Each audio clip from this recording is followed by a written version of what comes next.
Batman, the animated series, 1992 to 1995. Explored. Batman. The animated series invokes memories and emotions while being a trailblazer in action-adventure and crime fighting. It has earned accolades for outstanding voice acting, animation style, and music. But what truly set it apart was its treatment of the caped crusaders' tryst with freaks and socio-political issues, for which much credit goes to producers Bruce Timm and Paul Dini. The series aired on Fox Kids in 1992, finishing with 85 episodes in 1995. It is largely inspired by Tim Burton's take on Batman, which is dark and gritty. So now, if you are ready for the ride, strap on your belts as we zoom into the story. Also, you can be a superhero for us by simply subscribing to our channel for more of this cartoon awesomeness.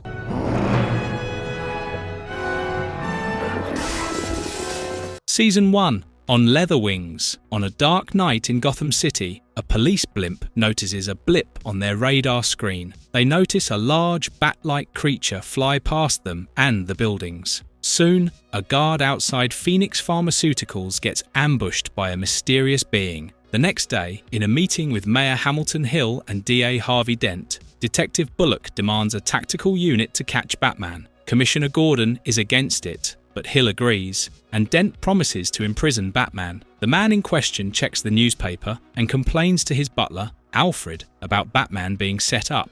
Batman sneaks into Phoenix Pharmaceuticals and nicks in a hair sample from the lab desk and a micro cassette recorder from underneath. Two scientists report Batman to the police, and Bullock arrives with his tactical squad. Gordon also arrives at the scene to report another theft that happened elsewhere. Although this is the official pilot episode of the series, it is not the first episode to be aired, as The Cat and the Claw, Part 1, was released to align with the Batman Returns movie. Batman makes it past Bullock's task forces and tries to escape through an elevator shaft. Amidst the firing, Batman catches one of the task force members as tear gas causes a blow-up, and Batman jumps out with a scared team member. He safely drops the man on the road and disappears into the night. Next, businessman Bruce Wayne meets Dr. March at the Gotham Zoo. Bruce hands over the hair samples to Dr. March to test if they are from bats. He complains of hearing bat squeaks from his chimney. Bruce might not be lying, but didn't expect Dr. March to lecture him about bats. Thankfully, Dr. March's daughter Francine and her husband Kirk Langstrom arrive.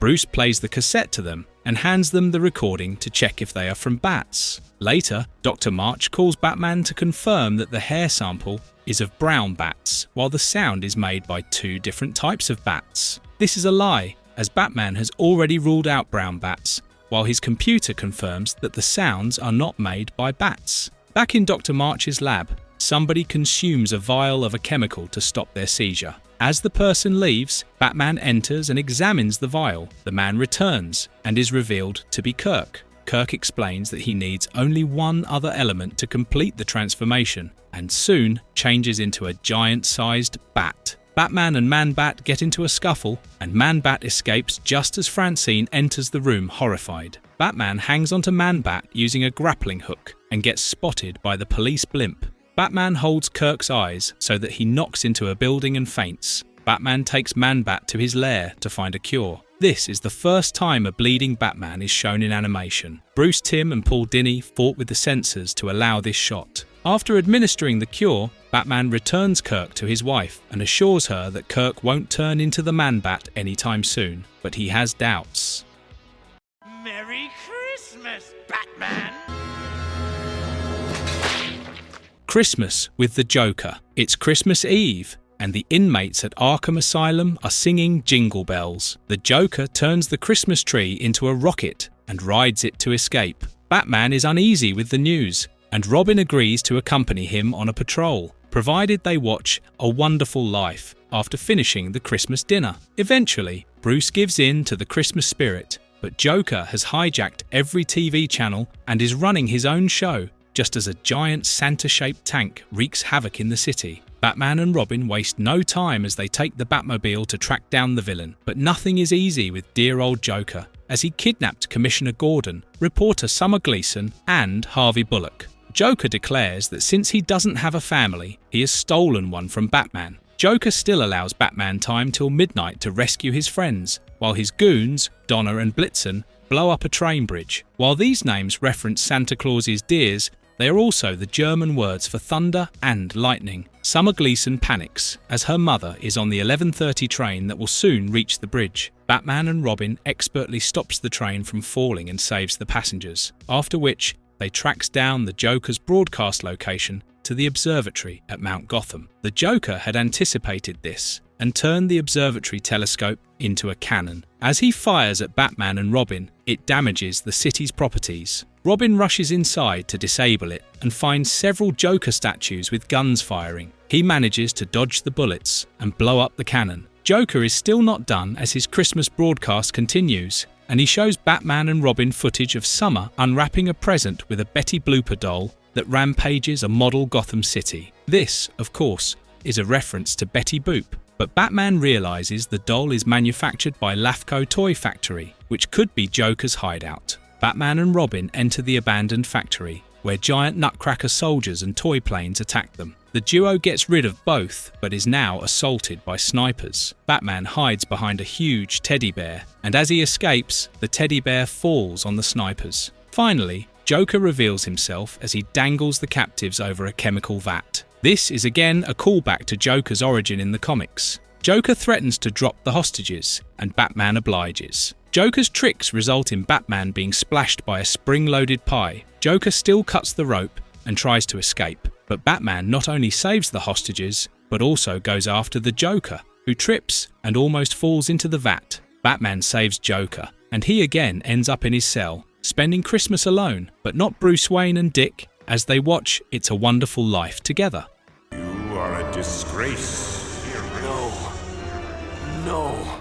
Nothing to fear. At the Gotham University charity book signing event, Summer Gleason interviews Dr. Long, who is upset with the continued vandalism and the robberies happening at the university. The duo encounters Bruce Wayne in the elevator, and Dr. Long projects his anger on Bruce, calling him a disgrace to his father, Thomas Wayne's legacy. In the meantime, Scarecrow and his goons approach the university bank, and Bruce notices it. Scarecrow releases a toxic gas that incapacitates the security guard. The miscreants enter the vault, but Scarecrow is more concerned with revenge and orders his goons to burn down the vault after recovering as much cash as possible. The plan is thwarted when Batman enters the scene, but a scuffle results in Batman losing his gas mask, and a poisoned dart shot by Scarecrow weakens him. Scarecrow and his goon escape, while Batman hallucinates his father. Batman still manages to grab a scrap of Scarecrow's mask, and when Bullock arrives, he blames Batman for withholding the evidence. Commissioner Gordon lets Batman escape,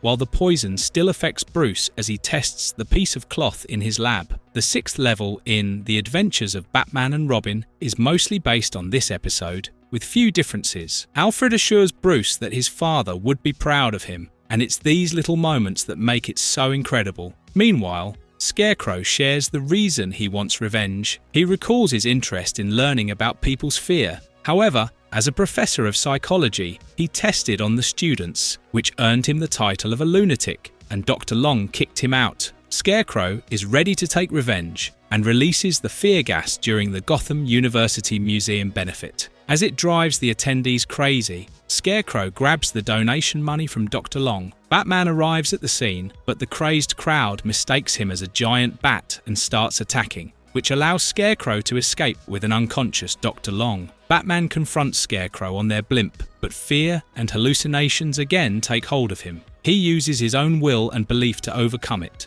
but Scarecrow escapes on a glider, while Batman and Dr. Long jump from the crashing blimp. The test results of the scrap come out, and all of them point toward Jonathan Crane. Batman confronts Crane at his chemical plant, and Crane discovers that his fear gas is leaking. Now that Crane is out of his Scarecrow mask, the gas affects him, and Crane hallucinates bats attacking him. Back at Gotham Police Department, Bullock rants against Batman until Gordon notices an unconscious Crane hanging from the ceiling fan, with Batman's card attached to him. In the end, Batman leaves flowers at his parents' grave and walks away.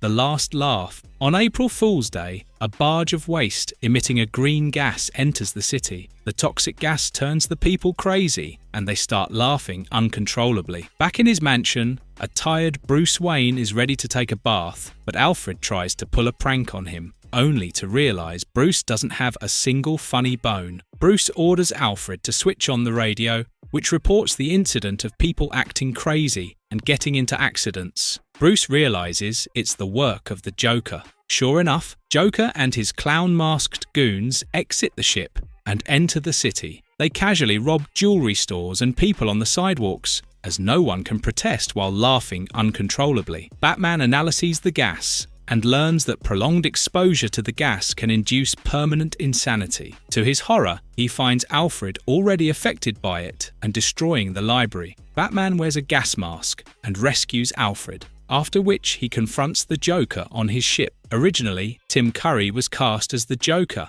but when he developed bronchitis, the role went to Mark Hamill, whose iconic Joker laugh has made history. Speaking of history, Batman fights Joker's gang, but the robot Captain Clown spins him over so that Joker can shove him into an airtight canister. Joker pokes a few holes in the canister, and Captain Clown throws it into the river. As Joker and his boat leave, the canister sinks. But not to worry, Batman calls upon the Batboat, which cuts through the canister. Batman swims up and goes after Joker, who has been spraying a junkyard with toxin. Batman unmasks the goons, making them go LOL, and then thrashes Captain Clown, finally compressing him. Joker gets upset and dumps garbage on the Dark Knight, who survives the ordeal, although getting rid of the smell might not be easy. Batman follows Joker through the conveyor belt to the incinerator. Joker tries several tricks to throw Batman into the fire pit but doesn't succeed. At last, when the Joker almost falls into it, Batman takes his sweet time rescuing him. Later, at his home, Bruce finds a grumpy Alfred cleaning the library. He asks Alfred not to worry, as everything would be deducted from his salary. As Alfred gets terrified, Bruce claims he is just kidding. However, we are not kidding when he say this was the least of Joker's diabolical plans. Stay tuned to see what happens when Harley joins Joker in his killing spree. Also, wait for Two-Face 2 and Clayface challenge Batman, while Riddler and Mad Hatter turns things crazy. Pretty Poison. The story begins with new District Attorney Harvey Dent and his good friend Bruce Wayne announcing the construction of Gotham's new penitentiary. The land chosen for the project is an unused area with several wild roses and plants. While bulldozers start excavating the area, somebody uproots and ploughs a wild rose plant in her own pot. 5 years later, a prisoner escapes from the Stonegate Penitentiary, but Batman is already on his case. Meanwhile, in a restaurant called Rose Cafe, Harvey Dent describes Bruce to a gorgeous Pamela Isley. Harvey claims he and Bruce share everything, and, ironically, Batman catches the fugitive. However, he is running late, and Bruce quickly changes into normal clothes for dinner with Harvey and Pamela. Soon, it's time for Pamela to leave, and she lays a passionate goodbye kiss on a smitten Harvey, who is already planning the wedding. However, that will have to wait, as Harvey suddenly falls sick and is immediately taken to the hospital. The doctor informs Bruce and Gordon that it's poisoning. Bruce steals a blood sample, and an analysis reveals that the poison is from a rare wild thorny rose that had gone extinct 5 years ago.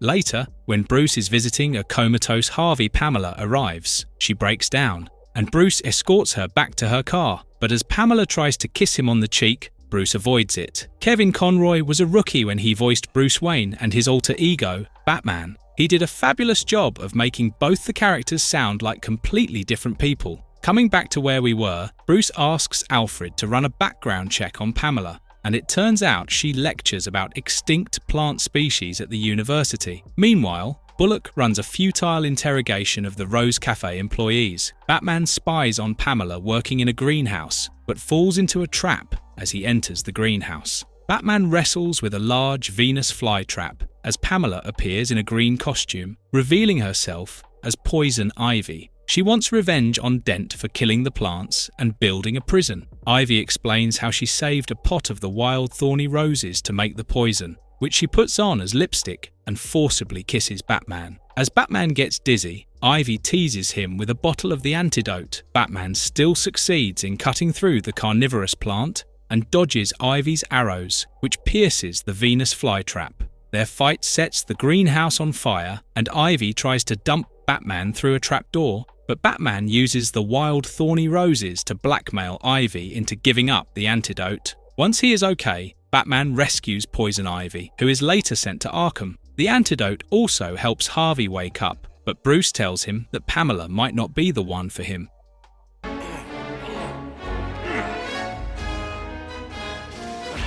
The Underdwellers. It's time to look into the softer side of Batman. Two boys play a daring game on top of a train, and when one of them gets stuck, Batman saves him. Somewhere else in the city, a homeless-looking kid with a green shroud snatches the purse from a rich old lady. The lady complains to the police about a leprechaun, and although Batman follows, he loses the kid in the alley. Later, Bruce shares the story with Alfred and detects similar crimes around the theatre district. Underneath the theatre district, an evil man called the Sewer King runs a racket involving homeless and runaway children. He makes them sew clothes and farm without speaking. The Sewer King also houses pet alligators to threaten the children, and he sends them to steal from the city dwellers. As Batman searches the alley, he finds a hidden doorway leading him to the stairs. He encounters a boy called Frog, who gets scared and falls on the subway tracks, only for Batman to save him. Batman takes Frog to the mansion and asks Alfred to feed and take care of the boy,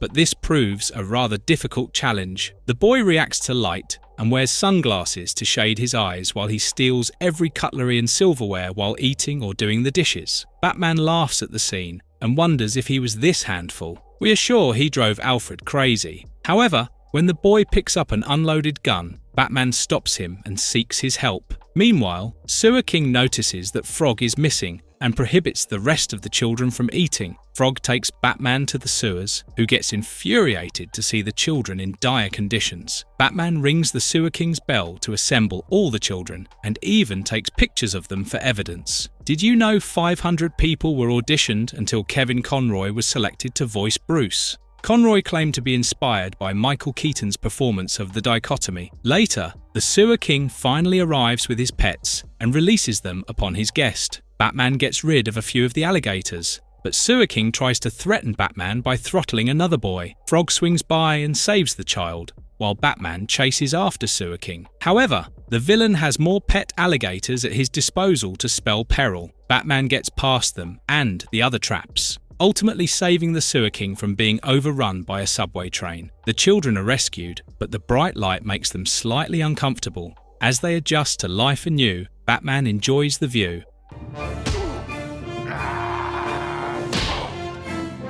POV. As the title refers to, the main story of this episode is told mostly from 3 points of view. It begins with Officer Renee Montoya and her rookie partner Wilkes racing through the city to meet Detective Bullock outside a warehouse. They find the warehouse in flames and Bullock outside. As two thugs exit the warehouse, Montoya goes after them while Wilkes goes to find the others inside the building. Bullock notices the silhouette of Batman on the roof and blames him for the failed bust. Later, Lieutenant Hackle of Internal Affairs interrogates the 3 officers in front of Commissioner Gordon. Hackle blames the officers for the criminals getting away with the $2 million the police had arranged as bait. As Hackle demands answers, Bullock is the first to share his POV. However, it's filled with certain lies, as Bullock claims to have gone inside after following Batman and falsely blames Batman for making a sound. He also claims to be the one rescuing Batman when the place starts to burn, but it's the other way around. It was Bullock trying to hog the limelight, and while he did give a fight, the criminals left him dry in the middle of a raging fire. Bullock blames the officers for being late, but Montoya and Wilkes demand they were on time.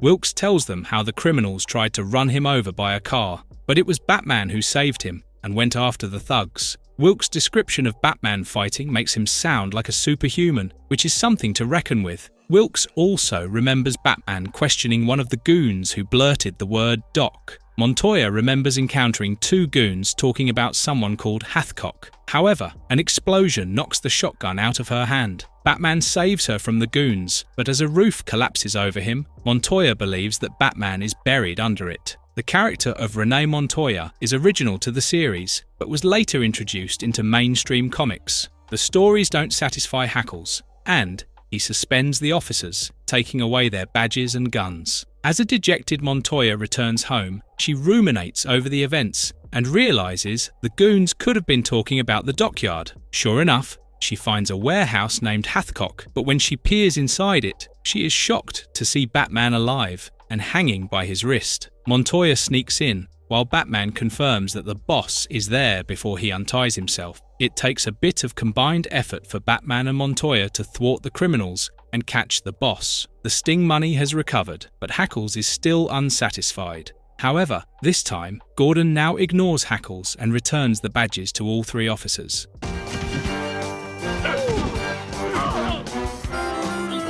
The Forgotten. When Bruce Wayne volunteers at the Dock Street rescue mission, he learns of a mysterious case of homeless people going missing. Bruce goes home to put on some makeup, a white wig, and shabby clothing to go undercover. As he strolls through the area, Bruce encounters thugs who pretend to offer him a job, but eventually hits in the head from behind. When Bruce wakes up in a shabby dorm, he can no longer remember who he was. He is forced to work in mines run by a glutton called Biggis, who provides the miners with the bare minimum and even confines them in small metal boxes under the hot desert sun as punishment. While working in the mines, Bruce and his co-workers Dan Riley and Salvo Smith face a cave-in due to poor working conditions. Bruce learns that Smith was unemployed while Riley worked as a steam fitter and volunteered at the soup kitchen in Dock Street rescue mission before he was kidnapped. The name rings a bell, but Bruce still can't remember. Meanwhile, Alfred discovers that Bruce has not returned home and starts investigating. He tracks down Bruce's car in a rundown area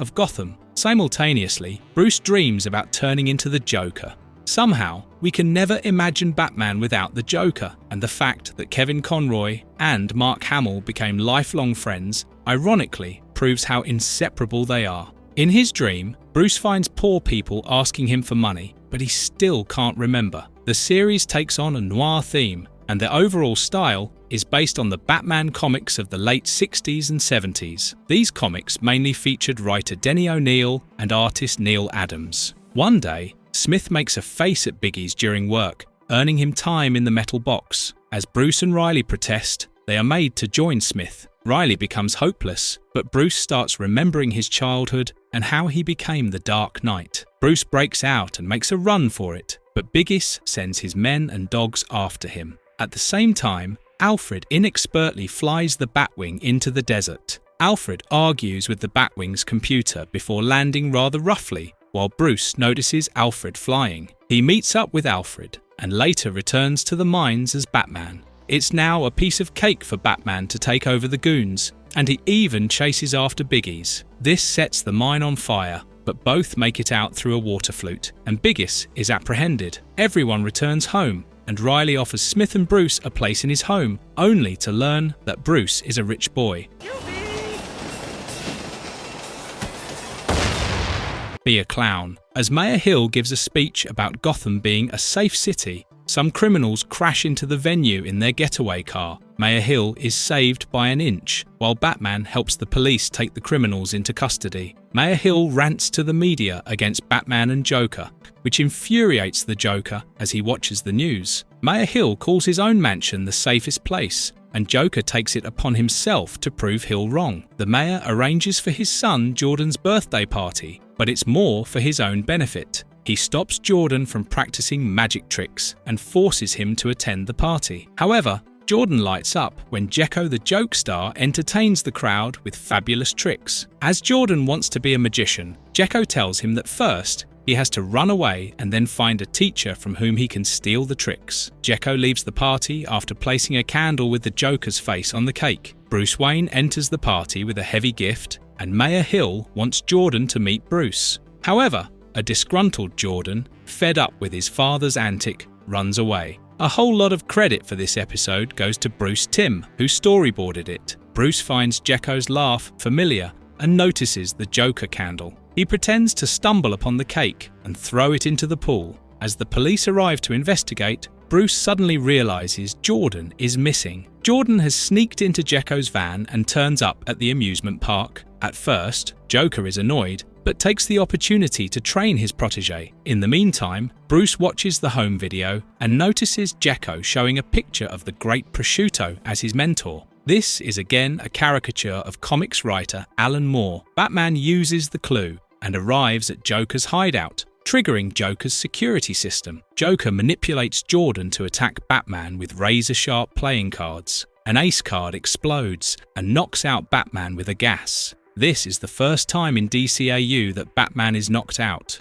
Joker confines Batman in a water tank resembling the famous Houdini trick, and Jordan starts to feel guilty. However, Batman manages to get free, and Jordan tries to help him. Jekko finally reveals himself, and Jordan runs away. As Joker takes Jordan hostage on a roller coaster ride, Batman follows. The roller coaster Twin Terrors, and this scene features in the third stage of Joker level in the Adventures of Batman and Robin Super Nintendo game. Although Joker tries to blow up Batman's ride with Kewpie doll grenades, Batman evades them and catches up to the clown. After an epic fight, Joker falls into the water and makes a dramatic exit. Batman convinces Jordan to trust him, and as Jordan returns to his home, Mayor Hill wraps him in a hug.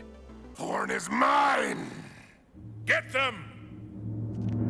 Two-Face, Part 1. Harvey Dent wakes up from a terrifying nightmare of his doppelganger mocking him. However, there is no time to waste, as he meets Commissioner Gordon, who leads a raid on Rupert Thorne's men. The gang tries to blow up the police, but Batman arrives to foil their plan. The gang surrenders, while Harvey is credited for planning the raid. However, when one of Thorne's men mocks Harvey, he goes berserk and makes a public spectacle, throttling the guy. Thorne watches the news and orders his mole Candace to dig up dirt on Dent. At another public event, Harvey has another angry outburst when he hears the news of Thorne's men being released by the court for lack of evidence. He even abuses Bruce, but his fiancée Grace intervenes, and Harvey comes to his senses. Grace is a modification of Harvey's wife, Guild Grace Dent, from the comics. Bruce suggests Harvey should get help, and Grace informs him that Harvey is already seeing a shrink. During one of these sessions, psychiatrist Nora hypnotizes Harvey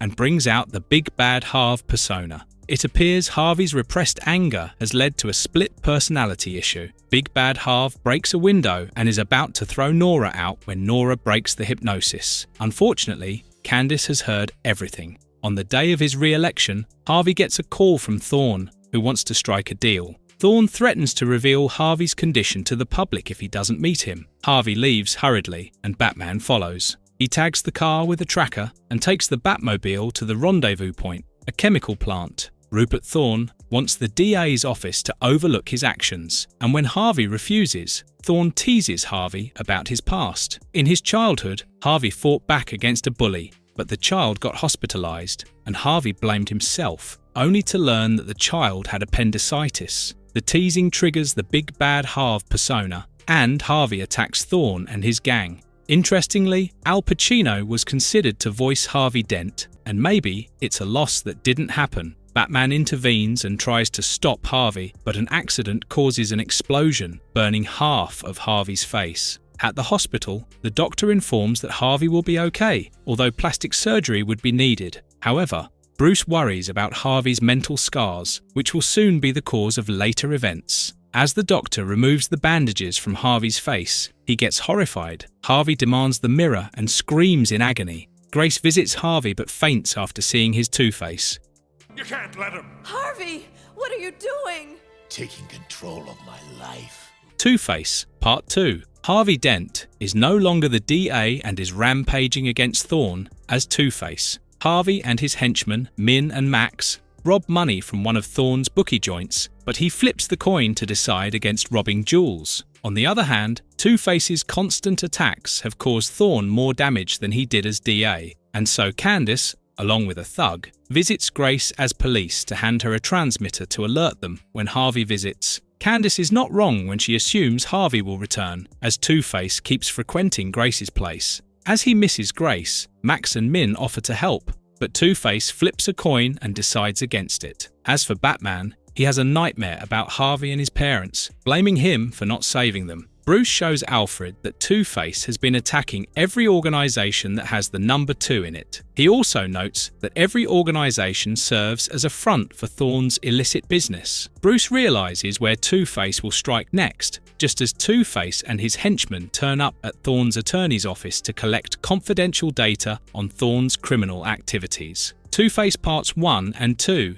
sets the tone for the series, which is not really kid-friendly. Batman arrives and knocks out the henchman. He even tries to reach out to Harvey, but Max, attacking Batman, snaps out Two-Face and escapes. Meanwhile, an image of a bride reminds Two-Face of Grace, and he calls her, but Grace alerts Candace. It's a romantic and tragic reunion, as Grace confesses that she still loves and cares for Harvey despite his looks. However, Thorne and his gang interrupt them, and Harvey misunderstands Grace. Thorne makes his men look for the confidential file, but fails to find anything and resorts to using Grace to blackmail Two-Face. Batman also arrives into the mix, and along with Two-Face, they take down Thorne and his men. Grace also serves a payback at Candace, and finally, Two-Face succeeds in trapping Thorne in a fallen chandelier. Parts of this episode inspired the Batman Forever movie, released in 1995. As Alfred said in this episode, it opened with Two-Face targeting the second bank. Even the climax is almost the same.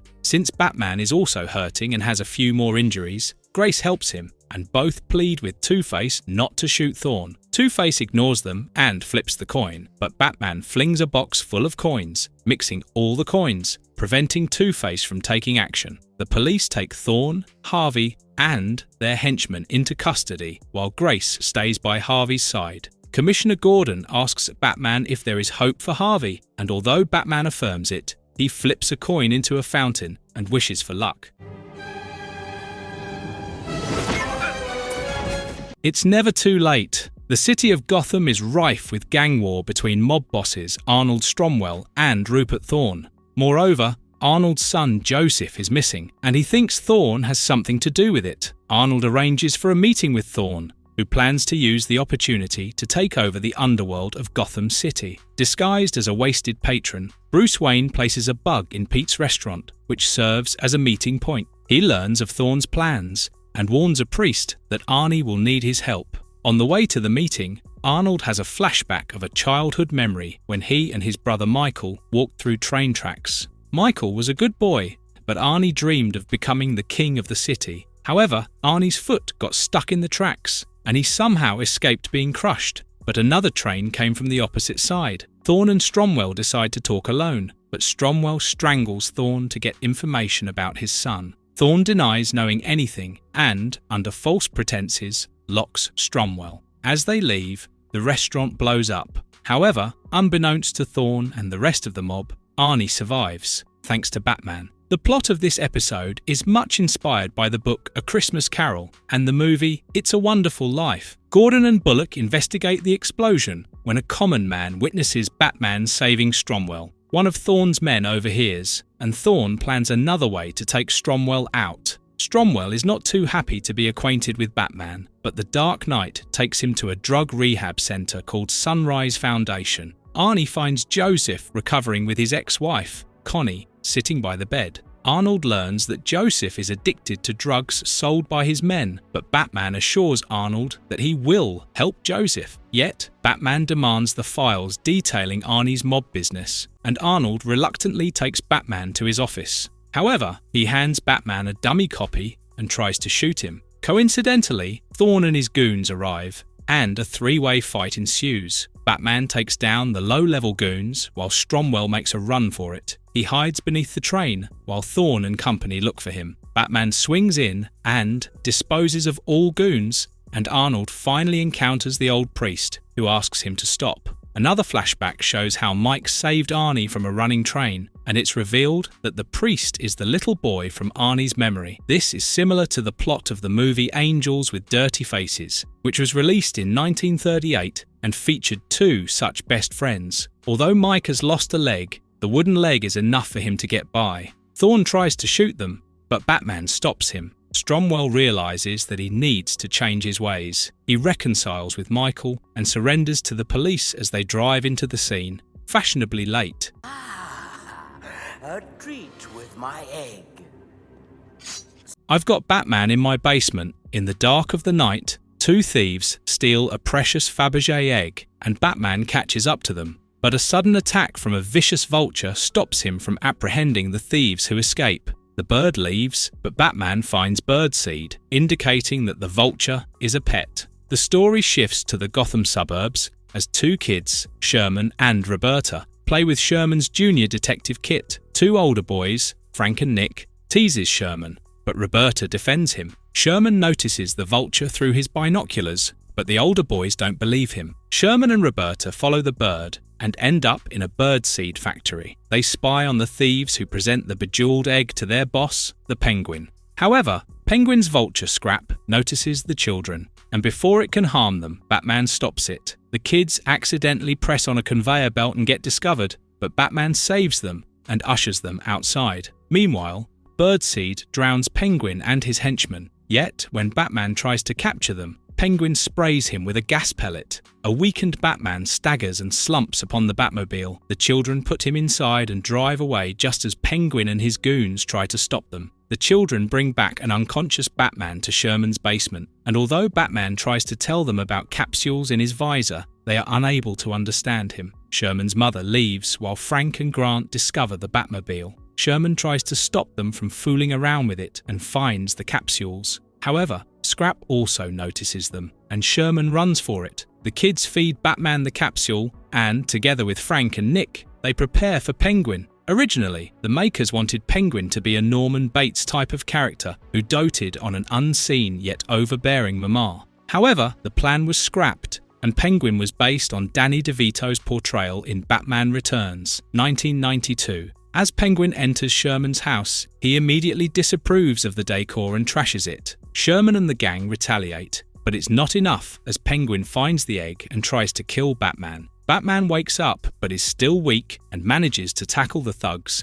as well as spar with Penguin with a screwdriver. Sadly, this episode is frowned upon by even the production team, and, with Batman remaining mostly unconscious, we can hardly disagree. The criminals are apprehended, but Sherman's mom arrives and is furious, well of course, until Sherman introduces her to Batman. The episode concludes with Batman keeping a watch as the older kids start working with Sherman and Roberta, and they begin their junior detective agency.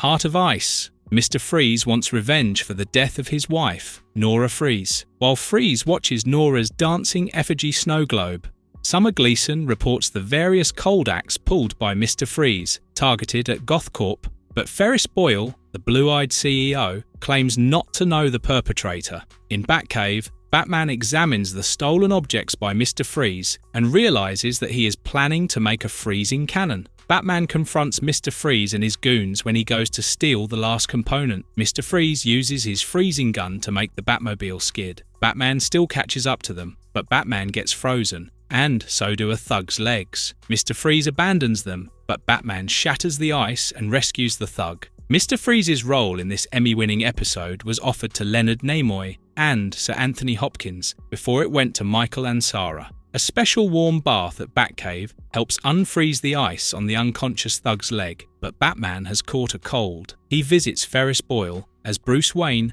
and learns about an accident that took away the life of a scientist. Bruce feels sick when he realizes Ferris is not the benevolent man, as he portrays himself and treats his staff as slaves. Since it's Gotham, it's no surprise Boyle has won the Humanitarian Industrialist Award and invites Bruce to attend the party. Later, Batman sneaks into the office and gets confidential tape recordings. It shows scientist Victor Freeze undertaking an experiment to save his dying wife Nora in a cryogenic stasis. However, Boyle and his security guards enter the lab and command to stop the experiment. It leads to a physical altercation, and Dr. Freeze falls into chemicals, which freezes him and the entire room. The tragic backstory of Mr. Freeze is original to the show, and its extreme popularity led to the character's resurrection in comics, with the story incorporated into it. Mr. Freeze appears behind Batman and knocks him out with his cold gun. Batman wakes up upside down in a cavern, while Mr. Freeze's men finish assembling the cannon. Mr. Freeze explains that his suit helps him maintain a sub-zero temperature, without which he will be unable to live. After Freeze exits, Batman frees himself and arrives outside Gothcorp. As Mr. Freeze covers the entire building with ice, Batman takes down Mr. Freeze's men, obtains his utility belt, and stops firing the ice cannon. However, Mr. Freeze uses a hydrant to enter the building. He finally confronts Boyle and freezes half of his body. Batman also enters the building and fights Mr. Freeze. Ultimately, Batman uses Alfred's chicken soup pot to break Freeze's helmet and paralyze him. Batman hands Summer the video evidence of Boyle's ill affairs, and later, Batman watches Mr. Freeze lamenting with the snow globe in prison.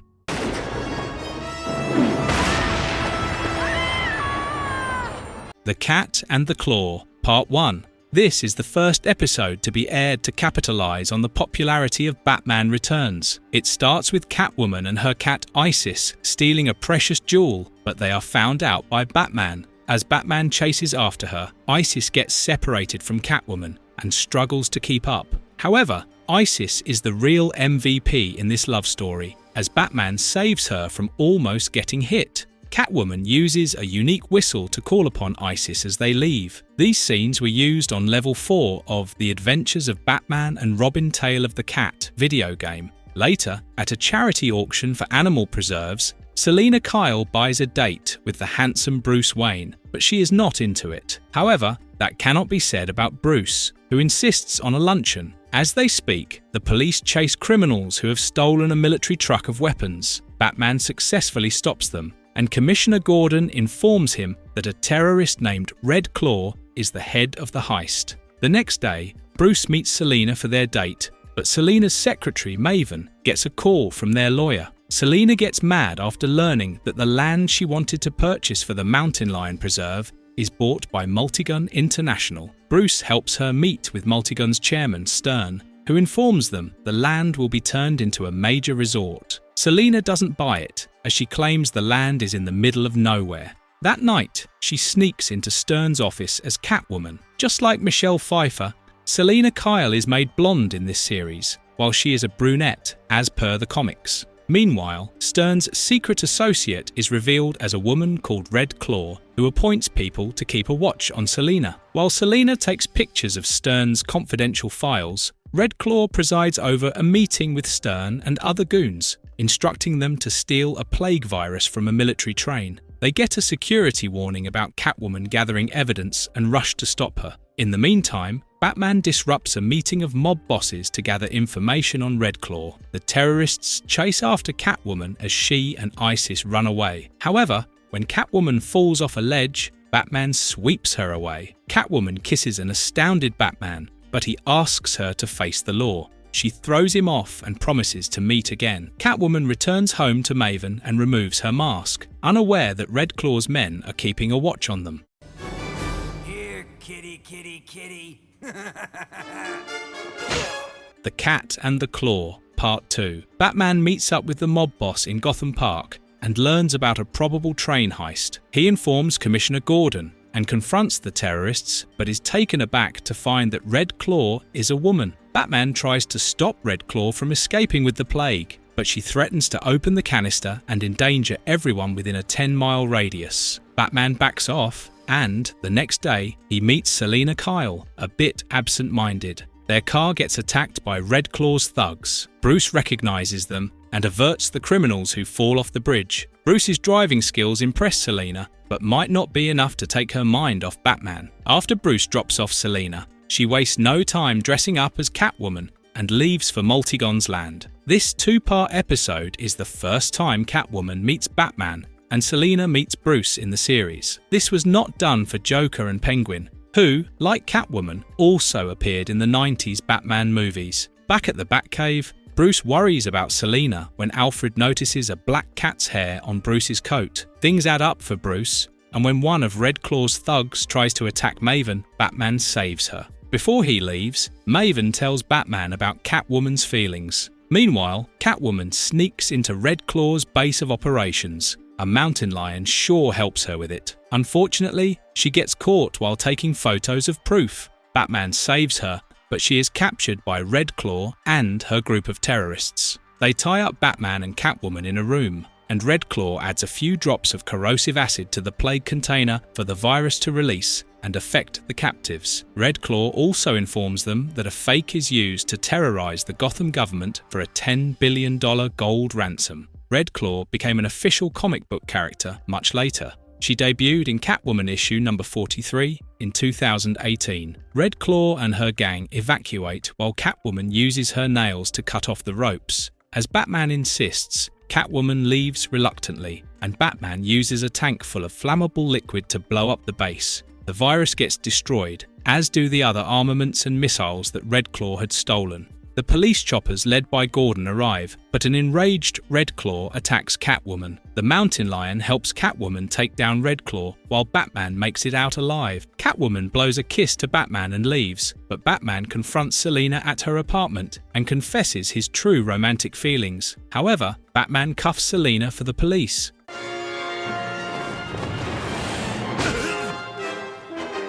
See no evil. In the rundown outskirts of Gotham City, someone invisible enters the room of a little girl called Kimberly. Kimmy recognizes the man as Mojo, her invisible friend, who gives her a gold locket. Mojo promises to bring a pearl necklace next time, but Kimmy informs him that her mum is planning to move someplace better. As Kimmy's mother, Helen, enters the room, a disgruntled Mojo leaves quietly. The next day, Lloyd Ventrix enters a building and changes into a costume that helps him turn invisible. He starts robbing a jewelry expo and draws the attention of attendee Bruce Wayne. Bruce quickly changes and goes after the Invisible Man, but it proves daunting. Ventrix taunts Batman and throws him into wet cement before escaping. Ventrix meets his ex-wife Helen and pleads to let him see their daughter Kimmy. However, Helen doesn't believe him and asks him to stay away. Since we are talking about family, Kevin Conroy once stated that his inspiration for the dual role of Batman Bruce Wayne came from his own experience of troubled family life, being a closeted gay and living in a homophobic society. Meanwhile, Bruce visits Wayne Tech to learn about Dr. Karras's invisibility project. Lucius Fox tells him that Karras withdrew his proposal, and when he passed away, his assistant Sam Goodell started working on the project. Batman sneaks into Karras's lab and finds that the project was abandoned. Batman questions Goodell about it, and the scientist informs them that they have created a type of plastic that turns invisible when an electrical current runs through it. However, it also makes the plastic toxic. Goodell also named Ventrix as the ex-con who used to work as an errand boy on the project. With some of the plastic missing, there's no doubt that Ventrix stole it. While Batman meets Helen, Mojo sneaks into the house to give Kimmy the promised necklace. Helen realizes Mojo is Ventrix and rushes inside, but Kimmy is already missing. As Kimmy refuses to get in Mojo's car, he reveals his face and tells Kimmy that he is her father. Kimmy refuses to go with him, and Batman intervenes. Kimmy runs back home to her mommy, while Ventrix turns his car invisible and Batman jumps on it. As the invisible car drives through the city, people wonder if Batman has developed flying abilities. As the invisibility starts wearing off, Ventrix takes the car on a train track. Batman and Ventrix jump on a building. Batman tries to warn Ventrix about the suit's toxicity, but he ignores it. Batman showers Ventrix with water from a nearby tank, making him visible. Batman defeats Ventrix, and later, Kimmy informs Batman that they will move to a place where Ventrix can't find them. When Helen enters the room, Kimmy claims she is talking to Batman, but Helen disbelieves.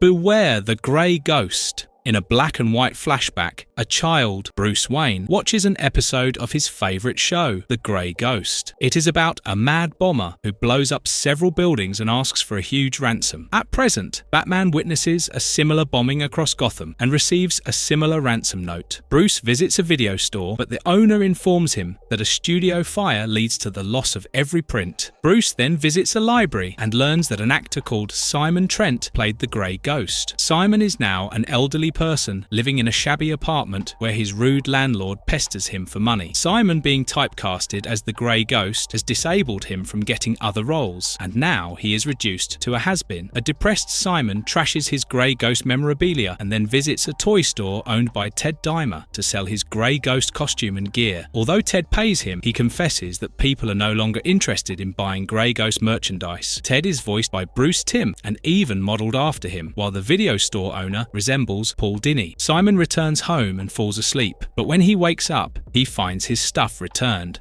and a note from a friend asking him to meet. Batman meets Simon at the rendezvous point, but Simon gets scared and runs away, with Batman following him. Suddenly, they hear a whirring sound and a bomb explodes in front of Gotham Art School. Simon leaves hurriedly, but Batman follows him into his home. As Simon tries to call the police, Batman warns him that the next target will be Gotham Library and Simon must help him. Fortunately, Simon still has a copy of the Grey Ghost reels and gives Batman the one with the Mad Bomber. Bruce enjoys watching episodes that take him back to childhood. We hope Marvelous Cartoons brings you the same nostalgic feeling. He discovers that the Mad Bomber used radio-controlled toy cars to bomb the buildings. Batman informs Commissioner Gordon, and together they try to stop the bombing. However, when Batman follows one of the toy cars to an alley, it turns out to be a decoy and an ambush. Simon arrives dressed as the Grey Ghost and helps Batman out of the pickle. Simon recognizes the decoy toy car as authentic and asks Batman to check it for prints. Adam West, who played Batman in 1966, voiced Grey Ghost and will forever remain iconic. Grey Ghost joins Batman on the Batmobile, but they get chased by several toy cars as someone controls them remotely. Batman takes Grey Ghost to his Batcave, which is apparently based on Grey Ghost's lair. However, a scan of the fingerprint shockingly reveals it to be Simon's, but he denies the allegations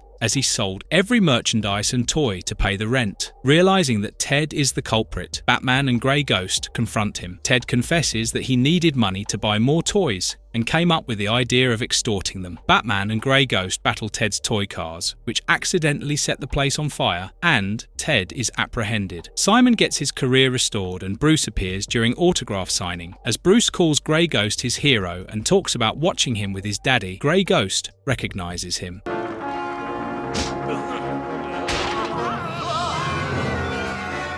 Prophecy of Doom. In the middle of the ocean, a time bomb explodes. As passengers rush and escape in boats, the ship drowns. Later, in a restaurant, Bruce Wayne dines with their friend Ethan Clarke and his daughter Lisa. Ethan talks about a fortune teller, Nostromos, who predicted the shipwreck and various events. However, Lisa disapproves of her father's fanaticism. She tells Bruce about her suspicion that Nostromos is behind the incidents he predicted, and also informs him that Ethan is part of a secret brotherhood. Bruce heeds Ethan's invitation and attends a party in Nostromos' honor. However, his skepticism doesn't go unnoticed, and with much theatrics, Nostromos predicts Bruce's death. Batman investigates Nostromos and finds that he is an ex-con and actor, Carl Fowler, charged with larceny, while his associate Luca is a special effects man. Nostromos is this series' first original villain. The next day at Wayne Enterprise, a security guard tells Bruce about a mechanic repairing the elevator, but Bruce can't recall it being damaged. As Bruce enters the elevator, somebody throws a wrench on the motors and pours acid on the cables. Bruce changes into Batman and escapes. He tries to pursue the culprit, but he punctures a gas pipe and flees. The news of Bruce Wayne's survival worries Carl, but he gets a call from Ethan about Bruce feeling enlightened. When he meets Nostromos, Bruce pretends to be the gullible rich and joins the Brotherhood, but Lisa gets upset. Ethan later tells Bruce about Nostromos' prediction of a great economic fall and how the Brotherhood is assembling funds to fight it. At the next Brotherhood meeting, Nostromos announces that the fall is near. He levitates, thanks to it being controlled by Lucas from another room. Lisa spies on Lucas, but gets caught. Bruce also transfers 10 million and predicts Ethan will have to sign soon. This is one of the disastrous episodes animated by ACOM. Bruce Timm ordered a lot of retakes for the blotchy animation done by ACOM, yet the retakes were also extremely poor. Moving on, a desolate Ethan approaches Nostromos about his missing daughter, but Nostromos forces him to sign and convert the funds to gold bullion. When Ethan refuses, Nostromos reveals his true nature and Lisa tied to a model planet in the solar system hung above them. Ethan signs the papers, but Batman arrives and fights Lucas while Carl accelerates the solar system and destroys the controls, making it go haywire. As Carl tries to flee with the signed paper, Batman drops the Earth model on him while he saves Lisa from being massacred by Saturn. Later, Ethan regrets being so gullible, and Lisa points out he is not the only one.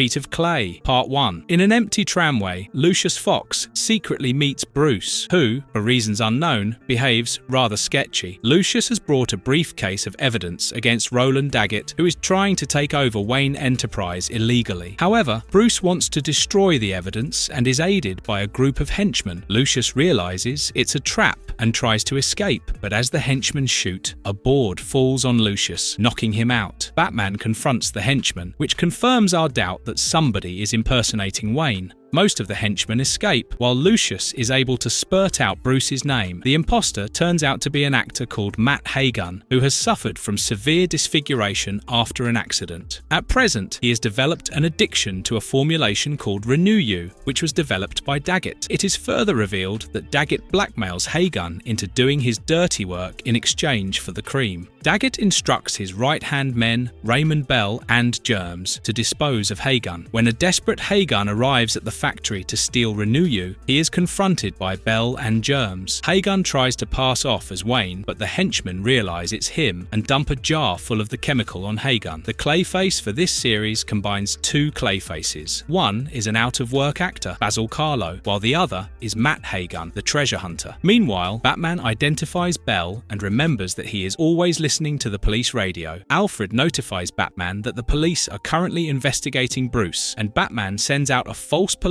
warrant to lure Bell out and pursue him in Batwing. He finally gets hold of Bell's car and threatens him to reveal information. However, Bell passes out before revealing the imposter's name, while the police force Batman to let go of Bell, who is then arrested. Later, Bruce sneaks into Lucius's cabin and tries to talk to him. A scared Lucius calls the police, and Bruce is arrested. Elsewhere, Hagun's friend, Teddy Lupus, finds Hagun turned into a clay monster like a golem. Feet of Clay, Part 2. The media surrounds Bruce after he leaves prison. He doesn't answer, and as Alfred drives him, he quickly changes into Batman. Back in his van, a golem-like Matt Hagun laments over his ruined career, but Teddy tries to encourage him. Hagun remembers how Daggett approached him in the first place and offered him to be the first test subject for the Renew You cream, which would replace plastic surgery. Teddy notices that Hagun can now change his appearance at will and change his gender, voice, and clothes. Hagun decides to use the power to take down Daggett. Speaking of Daggett, he still wants to take over Wayne Enterprise and orders Germs, the germophobic, to get rid of Lucius. Germ reluctantly agrees, but is stopped short by Batman before he can smother Lucius. Batman threatens to drop a jar of albeit fake microbes on Germ to make him speak. He takes Hagun's name, but before he can say anything else, Hagun appears as a police officer and demands Batman to turn Germs. An unmade episode was planned where Clayface and an armed thug would attack Bruce Wayne, and he would be unable to change into Batman. However, since the premises are quite similar, we are not missing out on much. As Batman takes a moment, Hagun reveals his true self and kidnaps Germs. Batman saves Germs from Hagun, and a fight ensues between them. Hagun transforms his hand into different weapons to fight his opponent. However, he gets exhausted and forced to retreat. Batman realizes that Hagun is the clay shapeshifter and leaves a whimpering Germ on the rooftop for the police to find. Hagun turns out at Teddy's house but throws away the food and even shoves Teddy. Hagun then turns up at Summer Gleason's talk show, where she interviews Daggett about the benefits of Renew You. Hagun turns into a woman and asks Daggett uncomfortable questions, then turns into Clayface. Batman confronts Hagun, who now calls himself Clayface. While fighting, the duo reaches the control room, and Batman shows Clayface his various movie appearances. A confused Clayface starts transforming uncontrollably until he collapses with his disfigured face. Hagun calls it the greatest death scene before dying. Batman suspects that the death was all an act as well. In the end, Teddy bids goodbye to his dead friend, but Hagun turns up as a woman and laughs in an evil tone. Joker's favour. Once upon a time, when Charlie Collins drives home frustrated with his mundane life, a car rudely overtakes him. Charlie drives up to the driver and curses him, but he is in shock as it's the Joker. Charlie tries to escape, but but Joker follows him. Charlie begs for his life, and Joker takes Charlie's card before letting him go. Joker promises to reach out when he needs a favor. 2 years later, Commissioner Gordon is about to be honored for his performance, and when Joker comes across the news, he is disappointed. Harley Quinn and 2 other henchmen join him. This is the first time Harley Quinn is introduced in the DCAU and was typically used as a one-time thing, as the plot required Joker to have a female accomplice. Joker calls Charlie for the favor he owes, but Charlie has changed his name. Joker threatens him and asks him to board a flight and visit Gotham. Upon arriving, Charlie wishes to alert Batman but doesn't get the chance. Joker commands Charlie to attend the party thrown in Gordon's honor and opens the doors when Harley enters with a cake. However, Charlie has learned a thing or two as he creates a makeshift bat signal, and luckily, Bruce notices it. Charlie then does as told, but finds his hand glued to the door handle. As Harley enters with a cake, a gas is released, immobilizing everybody. Harley gives Charlie a mask, while Joker emerges out of the cake and pins a ticking bomb to Gordon. Joker and Harley leave Charlie to die with the rest, but Batman arrives and Charlie directs him to the bomb. Batman gets rid of it and helps Charlie free. Joker and Harley are shocked to find the bomb blasted their getaway van. Batman fights off Joker's thugs and handcuffs Harley before following Joker into one of the renovated Egyptian temples inside the Peregrinators Club. Joker lures Batman into several traps, but Batman escapes. Joker gets cornered by Charlie in the alley, who threatens to blow up Joker and himself. Joker panics and calls to Batman for help, but Batman enjoys before trying to convince Charlie. Joker hides behind Batman and gives up all the information he has on Charlie's family. As Charlie still tosses the bomb at him, it explodes and releases confetti. Charlie deserves applause for making Batman laugh at his antics. Batman takes the maniac into custody, while Charlie looks forward to going back home.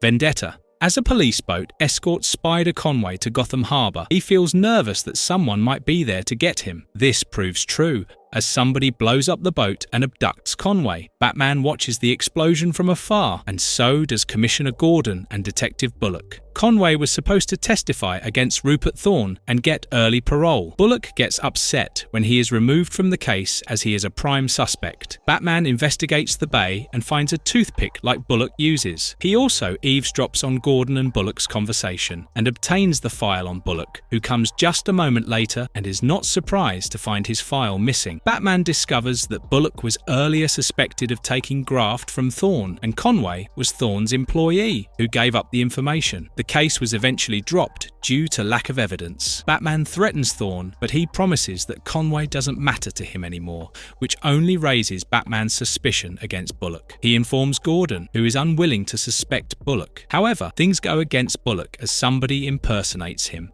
and abducts Joey the Snail from prison, resulting in Bullock's arrest. Conway and Joey find themselves in an underwater cave, with their captor being a scary-looking person. Meanwhile, Batman studies the small scale he found at the dock and finds that it comprises human and reptilian cells. When Alfred mentions microwavable croc, it gives Batman an idea, and he goes to the zoo, where he learns that crocs live in underwater caves. Batman uses the Batboat to dive into the underwater cave near Gotham Harbor. He finds the kidnapped criminals and frees them when Killer Croc emerges from the water. Batman and Killer Croc's confrontation allows the criminals to escape, but Batman catches them, while Croc escapes from his bindings. The first Killer Croc story was supposed to be an origin story, but it was scrapped for being too unrealistic. Batman learns that Killer Croc was once a wrestler and a freak show attraction before turning to crime. He was caught and convicted by Bullock against the testimonies of Joey and Conway, so it's a case of revenge. The rearrest of the criminals releases Bullock, and Batman is there to save him from Crocs. A fight ensues between Batman and Crocs in the sewer tunnel, with the former emerging winner. Bullock is bewildered as to why Batman helped, and later Bullock tells the media that he is ready to kick butt once again.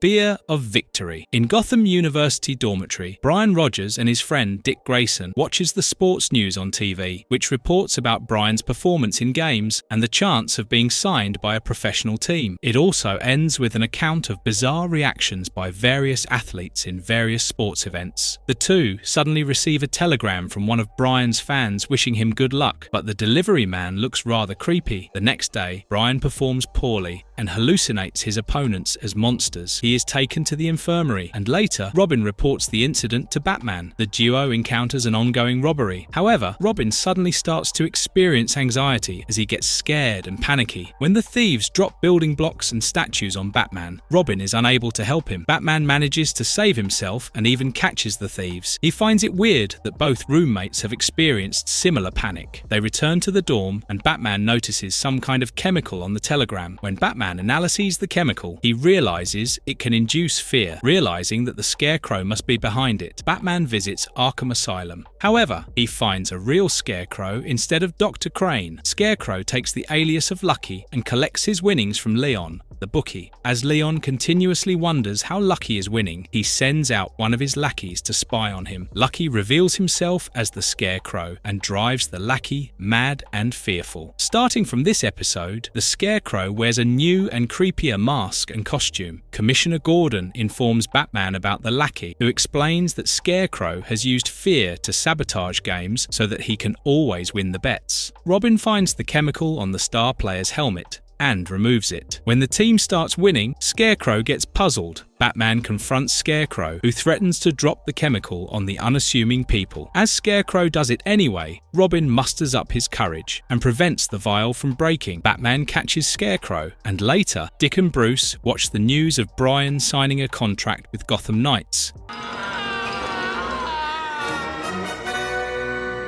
The Clock King. The story begins a few years back when Temple Fugate, a businessman, sat next to Councilman Hamilton Hill in the Gotham subway. Fugate complained about a $20 million lawsuit his company was facing. Hill suggested having his 3 p.m. coffee at 3:15, assuming this would help Fugate take a break. However, when Fugate goes to the park to have his coffee, his papers are flown away by the wind, and he arrives late at the court, making him lose the lawsuit. Temple Fugate is an allusion to the Latin term tempus fugit, meaning time flies. 7 years later, Hill is running a re-election campaign for mayor, and his car is behind Bruce Wayne's when suddenly a taxi crashes into Bruce's car. As other vehicles get struck similarly, everyone notices the traffic light malfunctioning. Fugate the Clock King watches from a roof and unfurls a graffitied poster of Mayor Hill. Bruce notices Fugate, and as Batman, he runs after him. However, Clock King escapes by jumping on the 9:15 train, which is always 6 minutes early. Batman arrives at the city's traffic control building and finds the remains of a pocket watch bomb. Batman identifies the make as Matrones and runs the serial number to get Fugate's name and address. The original Clock King, William Tockman, appeared as a Green Arrow villain. He was more popularly known as being a member of the Injustice League and Suicide Squad. As Batman investigates the Clock King's empty hidden office, he finds data on the city's power networks and the clock tower. Alfred notifies Batman of a localized blackout at Gotham Mutual Bank's main branch, but Batman arrives at the place a little late and finds everyone unconscious. The vault is open, but when Batman enters it, the door automatically closes. A cassette starts playing while a machine starts running. The Clock King's voice explains that the machine is sucking all the oxygen from the room. Curiously enough, the Clock King seems to have studied Batman and knows about all the tools he can use to get free. Batman uses his wits and the Clock King's machine to break free. Meanwhile, Hill inaugurates the new subway station with a fully automated line, but the train is late. The system fails as 2 trains from opposing sides come rushing at each other, causing a huge accident. The mayor goes missing, and Batman finds him tied to an arrow of the clock tower, while another hand of the clock is minutes from crushing him. Fugate wants his revenge, as even the attorneys at the hearing were from Hill's company. Batman explains that Hill is not at fault, but Clock King doesn't care. Batman and Clock King's fight stops the cogs, and Hill's life is spared. However, as the clock starts falling, Fugate vanishes, while Batman saves Hill again. Later, Batman warns Commissioner that Fugate is most likely still alive.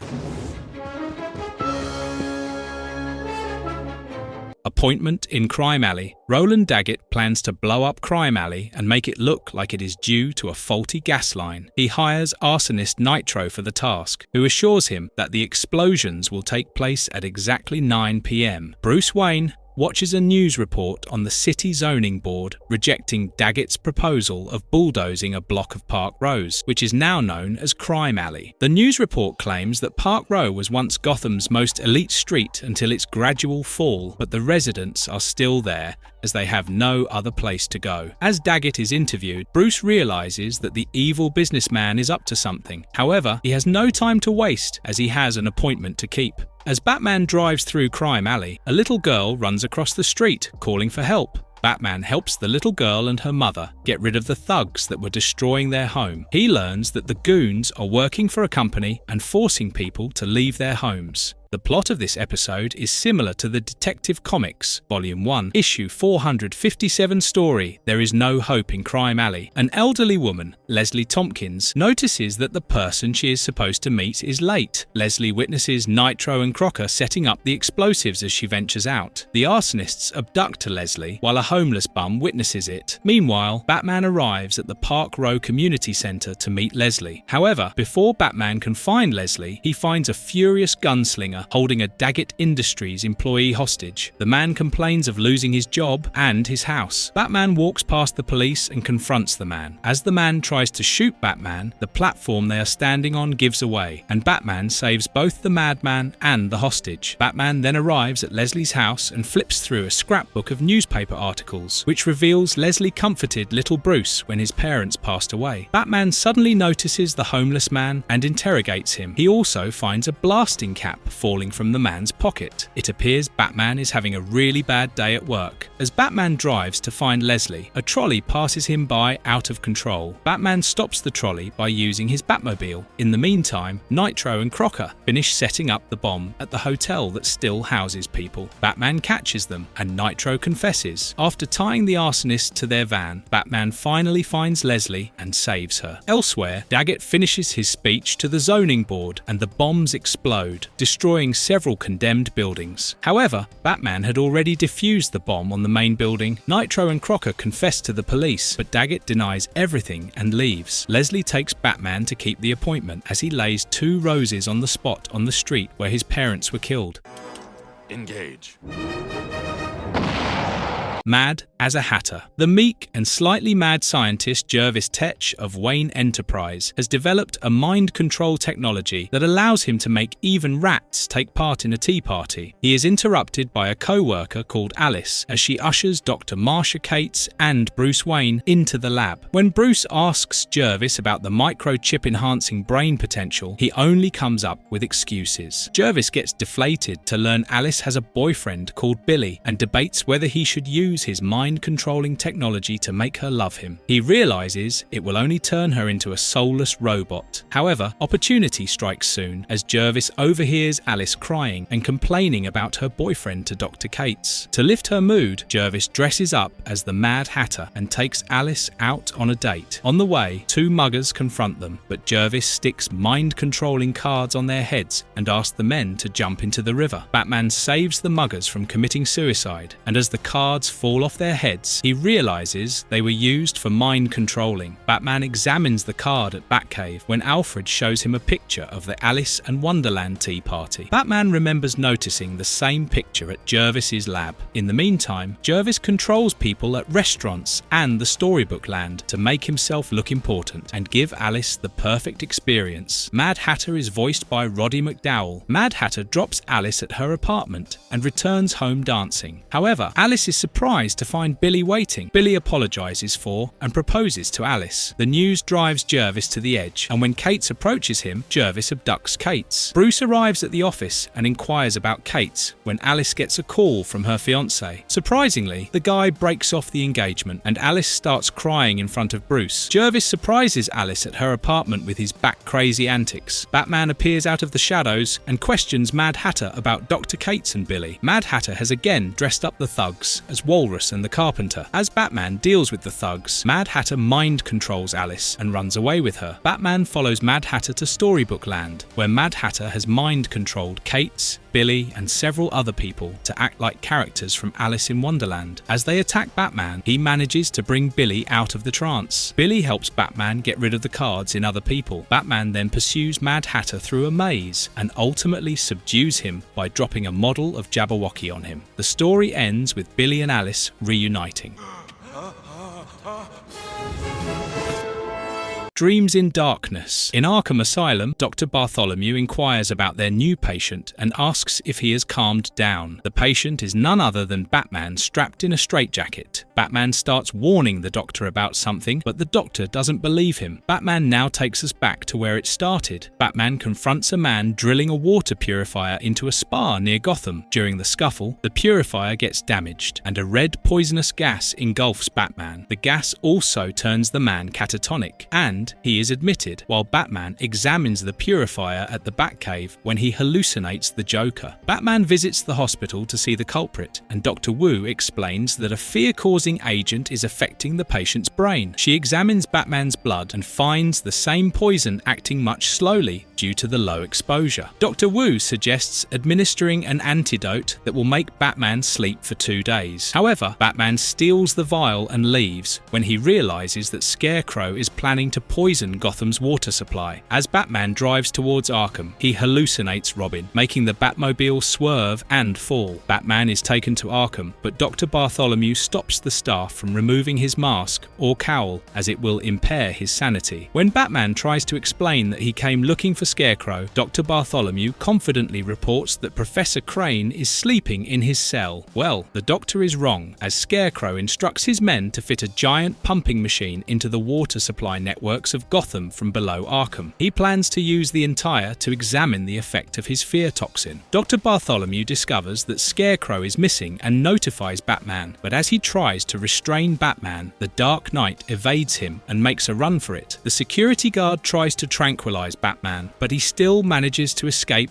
and reach the cavern underneath. A similar plot is used in Batman Begins 2005, while the plot of this episode is similar to the Last Arkham storyline, featuring Batman committing himself in Arkham. Batman experiences severe hallucinations inside the cavern until a bat helps him return to his senses. He finds Scarecrow and his minions setting up the pump. Batman gets rid of the minions while Scarecrow switches on the timer. Despite his fears, Batman destroys the machine, causing the poisonous gas to engulf both Scarecrow and Batman. While a completely crazed Scarecrow is put back in Arkham, Bruce gets treated by the antidote in the Batcave, with bats keeping him company.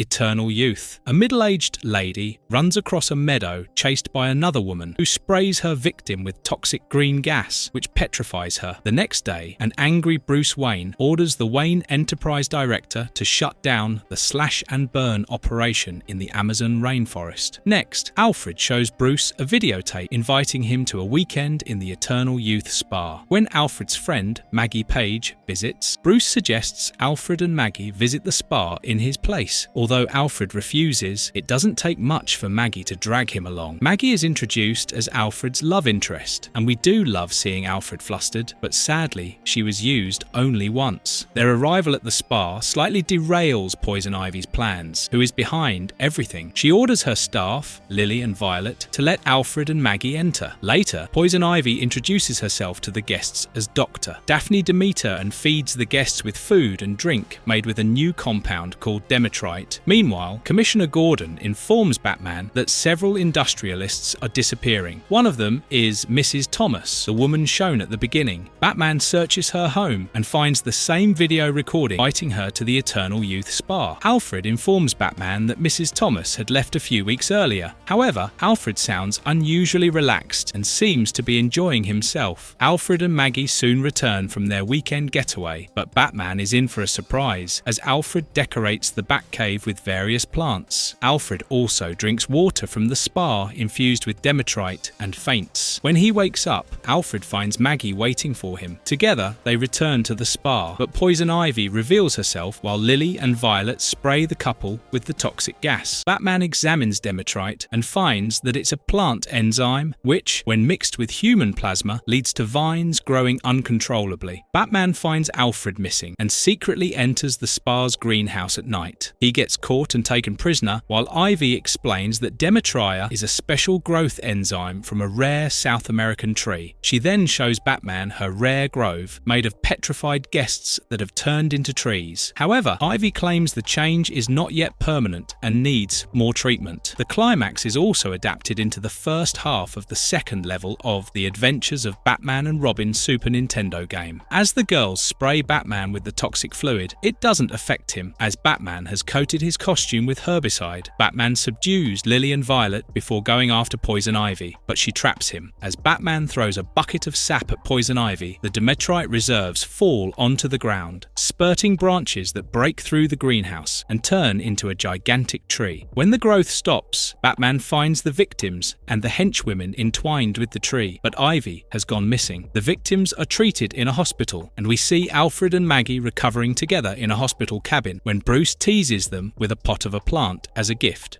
Here I am!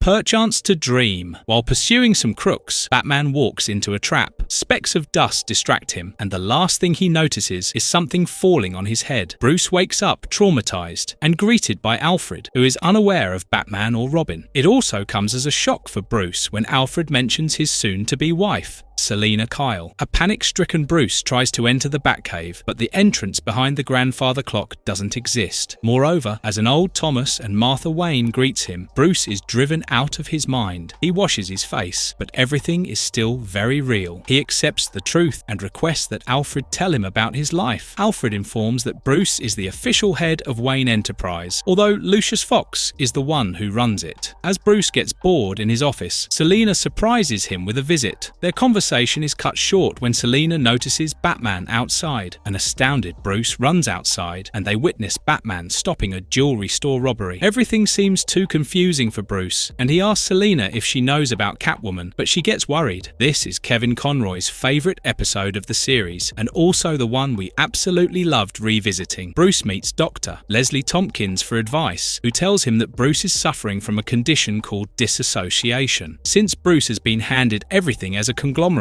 there is no real sense of accomplishment. As a result, he is deluding himself as Batman to feel satisfied. Bruce accepts it and feels relieved that all his days as the Dark Knight are over. He asks his parents to attend the opera with him, but when Bruce tries to read the newspaper, he finds the letters jumbled up. Bruce checks the books in the library and notices that he can't read. Bruce starts losing his mind and rushes out to confront Batman. Certain elements of this episode are similar to Detective Comics Volume 1, issue number 633, released in 1991. However, the following sequence is completely original to the series. Bruce obtains a grappling hook and rope, flares, and a flare gun, but soon the police are after him to take him back home. He reaches Gotham Cemetery and climbs the bell tower. When Batman arrives, Bruce claims he knows he is dreaming because he can't read. Bruce finds out that the Mad Hatter is masquerading as the Dark Knight. Although the Hatter is only a figment of the dream, he still taunts Bruce. Before the police capture him, Bruce jumps off the tower and wakes up in reality. He removes the dream machine and takes on the real Mad Hatter and his goons. The Mad Hatter blames Batman for ruining his life and is upset that Batman wouldn't even live the dream life and let him be. Mad Hatter is arrested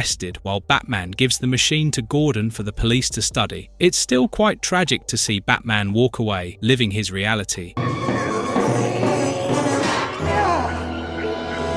The Cape and Cowl Conspiracy. A man called McWhirter gets lured into a miniature golf course through a riddle of instructions. McWhirter gets trapped in quicksand when the voice guiding him instructs him to give up the location of several bearer bonds that he was supposed to deliver. McWhirter gives in and is saved by the blackmailer. As Batman discusses the case with Commissioner Gordon, he realizes that the blackmailer is Josiah Wormwood, the interrogator. However, to get to Wormwood, he needs to visit his old associate, Baron Wack Law Josek. Batman publicly abducts Baron from a high-profile dinner at Gotham Foreign Aid Society. He hangs Josek from a billboard to question him about Wormwood, but the Baron doesn't have much to offer. He leaves the Baron humiliated and infuriated. The Baron meets Wormwood at his own office and hires him to get Batman's cape and cowl. Wormwood gets curious about the proposition and asks why Baron requests the items. However, the Baron turns the tables on Wormwood and promises to share the information only if Wormwood tells him what he did with the bearer bonds. Wormwood refuses, and Baron promises to pay him handsomely. The plot is based on Detective Comics Volume 1, issue number 450, story The Cape and Cowl Death Trap by Elliot S. Maggin. Commissioner Gordon uses the bat signal for the first time to call upon Batman and gives him Wormwood's invitation. Wormwood uses his common tactics to lure and trap Batman in a train engine while a woman lies tied in the tracks. Wormwood orders Batman to give up his cape and cowl if he wants to save the girl. Batman manages to escape the moving engine and jumps in to save the woman, but it's only a hologram. Wormwood sheepishly calls Baron to inform him of the failure, but promises to put Batman in jeopardy. For the second round, Wormwood invites Batman to Delarue's Wax Museum and then traps him in a room with a scorching 20,000 watt light with no escape. The light melts the waxes in the room, and when Batman breaks the light, a toxic nerve gas is released. Batman accepts his failure, which is rather unnatural, and he even removes his cape and cowl. However, he got a bandana covering his face and hiding his identity. Wormwood collects the items and leaves before Batman escapes the trap. After Wormwood delivers the items, he again asks Baron why he needs them. Wormwood is forced to reveal the location of the bearer bonds, and Baron replies that he intends to wear the items. This comes with the revelation that it was Batman who disguised himself as the Baron to trap Wormwood. Batman and Wormwood get into a short combat for the key to the locker with the bearer bonds. However, Wormwood ultimately has to give up. The bug in Baron's office, used when Baron was vacationing in Europe, helped incriminate Wormwood. Batman mockingly sends his cape and cowl to Wormwood in prison.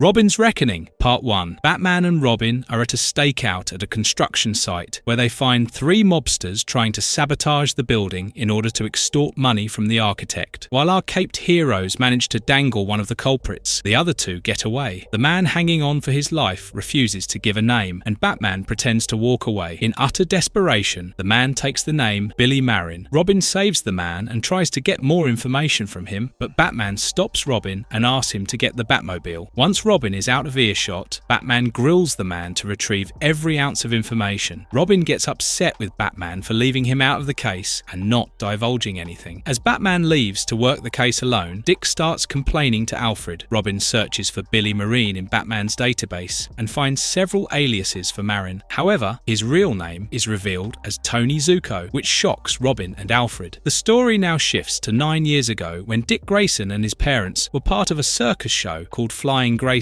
One day, Dick overhears the circus manager, Mr. Haley, getting into an argument with Tony Zuko. Mr. Haley refuses to pay the protection money while Zuko threatens him. This episode won the Emmy Award for Outstanding Animated Program and is quite the best in the series. Later, during the Wayne Charity Convention circus, Zuko partially cuts through the trapeze ropes. When Zuko exits, Dick notices him, but his parents ignore his comment. The rope gives way during the trapeze performance, killing both of Dick's parents. Dick tells the police about everything, and Bruce Wayne offers to take him home. After an emotional goodbye, Dick is taken to the Wayne Manor and given Bruce's old room. However, Bruce remains busy, barely spending time with Dick. Bruce disguises himself as an alley bum to extort information on Zuko. He takes down the crooks and learns that Zuko is hiding in his uncle Stromwell's mansion. Batman confronts Stromwell, who denies the allegations, but a bug planted by Batman reveals Stromwell was lying. The mob boss throws out Zuko from his establishment. In this flashback, Batman's costume is a mix of the original Bob Kane design and Batman Year One. Jim Gordon also appears in red hair when young. Batman returns to Batcave and shares his regret with Alfred, who reminds him that he needs to spend some time with Dick. Bruce and Dick share a heartfelt talk about losing their parents and hugs to reconcile. At present, Robin gets upset at Batman for going after Zuko without him. Batman abruptly cuts the call, infuriating Robin, who ignores Alfred and leaves to claim revenge.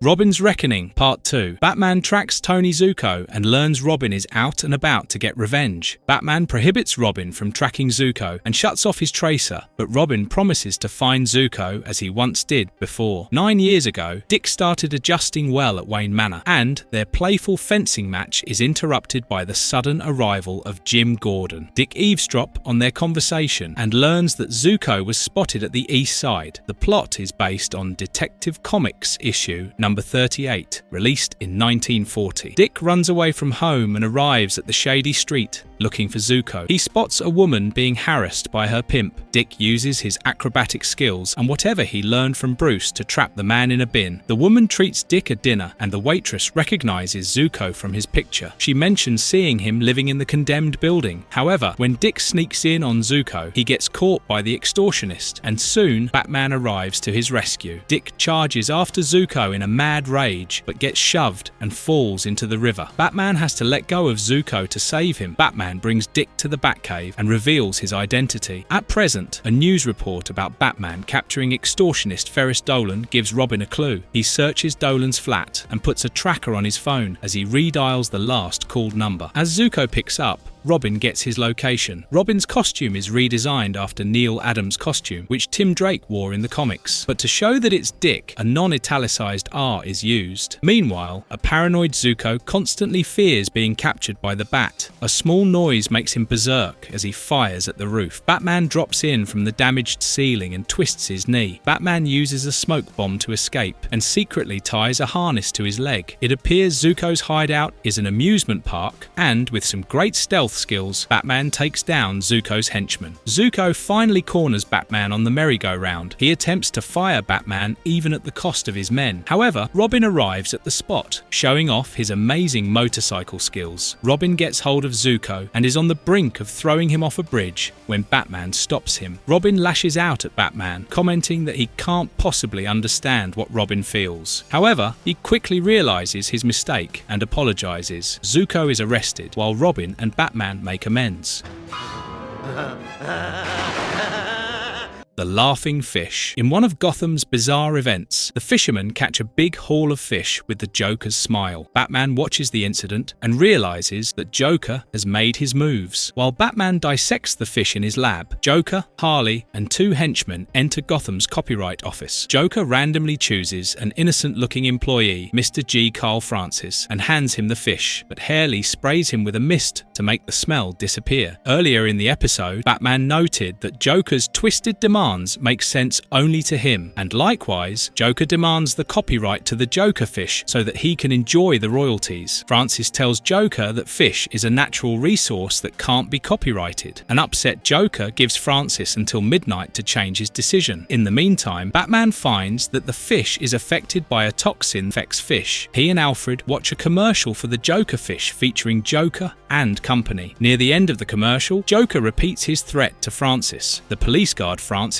but Batman slips, proving how easy it is for Joker to creep in. Batman notices that Francis is affected by an allergic reaction thanks to Harley's perfume. Before he can take Francis to the hospital, a van arrives outside the building and a Joker model swordfish is launched into the room. The fish releases a gas, which makes Francis laugh hysterically and look like the Joker. Batman injects Francis with anti-venom and explains the gas is a part of the binary compound that affected Francis. As per Mark Hamill, this episode has Joker at his goofiest best, and he is not wrong, as we get the best Joker laughs in this one. It also adapts two main stories from Detective Comics, Volume 1, Issue 475 and Issue 476, slightly resembling Batman. Volume 1, Issue 251. Joker appears on every channel and announces his next target, Copyright Office bureaucrat Thomas Jackson. Joker allows till 3 a.m. to meet his demands. The police again protect Jackson when Jackson's cat enters the room with a Joker fish. As Jackson tries to catch the cat, it leaps on Batman and scratches him. Batman's appearance suddenly changes as he grins and laughs hysterically. But don't worry, Batman disguised himself as Jackson. It appears the cat still recognized his owner. Batman injects Jackson and the cat with anti-venom. Bullock gets angered by Batman's involvement and leaves to run his own investigation. Bullock arrives at a soon-to-be-opened harbour aquarium, but gets caught by Harley and dangled as shark bait by the Joker. Bruce Timm completely storyboarded this third act and directed the episode, even though the network didn't pay for an extra director. Joker realizes that if Bullock has uncovered his hideout, so will Batman, and Batman doesn't disappoint. The confrontation leads to Batman and Bullock falling into Shark Tank. Batman manages to restrain the sharks and break the water tank. As Joker runs away, Batman chases him. Joker ultimately disappears deep into the water, but Batman assures Gordon that Joker is still alive.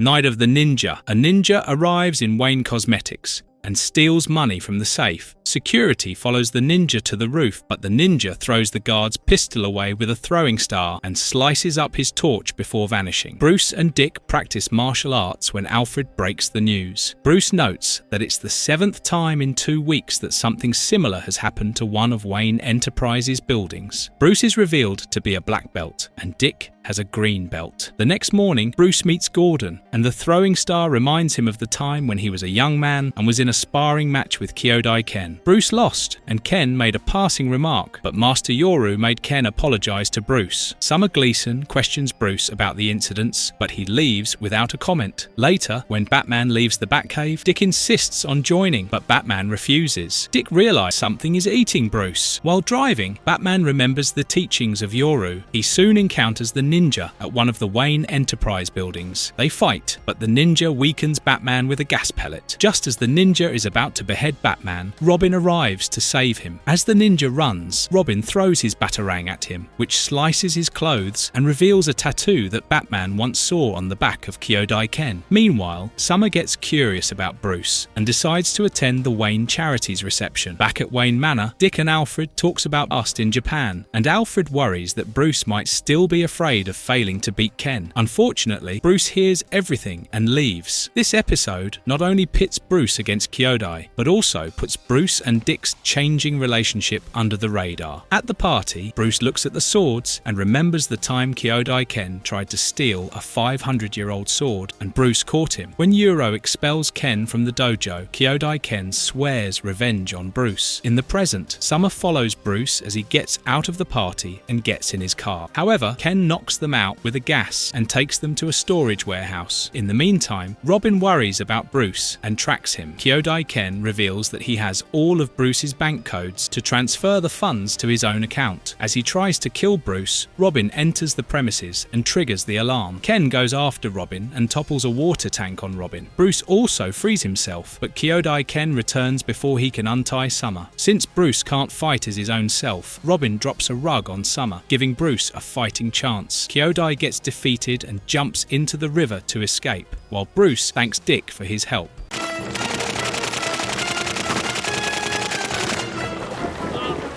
Cat Scratch Fever. The episode begins with the trial of Selina Kyle, who is sentenced to 5 years probation for her thefts as Catwoman. The judge warns her that although her crimes owe her 25 years of imprisonment, it is reduced in light of the fact that she saved Gotham and her crimes were in favour of animal rights. As Bruce watches the news, Alfred probes him to reconnect, but Bruce points out she is in love with Batman. Selina returns home, and Maven informs her that Isis has gone missing. While looking for Isis, Selina feeds stray cats and witnesses Daggett thugs, Paunch and Jesse, catching the stray cats. Selina fights the thugs and gets a little help from Batman, but before they can kiss and make up, the police arrive and arrests Selina. However, Bruce Wayne arranges for her bail and advises her to tread carefully around Daggett. Lucius informs Bruce about Daggett making a new drug. Sure enough, Daggett has employed Dr. Milo to inject stray dogs and cats with a toxin that acts instantly. Milo explains that one scratch or bite can spread it to humans. As Daggett commands Milo to complete the operation, Milo picks Isis, among other captured cats, to inject her with the toxin. This is the last episode that was botched by ACOM, the Korean animation studio, before it was fired from the job. Meanwhile, Bruce Timm found it challenging to draw the all-grey costume of Catwoman, but it inspired Jim Ballant's Catwoman in the comics released in 1993. Selina dresses up as Catwoman to break into Daggett Labs. She finds a sickly-looking Isis, but Isis bites her ferociously. Catwoman runs after Isis. As the toxin spreads, Catwoman feels dizzy and collapses on the road. Batman finds her, and Selina directs him to her own hideout. Batman takes care of the feverish Selina and promises to find Isis. He captures Paunch, finds the antitoxin spray, and realizes that Daggett wants to sell the drug after he has introduced the virus through the stray animals. Daggett and Jesse arrive at the same time and fire at Batman, who escapes. Milo releases an infected dog after him, and the dog chases him to a frozen lake just outside Selina's hideout. The ice starts to break as Batman tries to get away from the dog, but he manages to spray the antitoxin on the dog. As Jesse madly fires the machine gun, Batman and the dog fall into the water.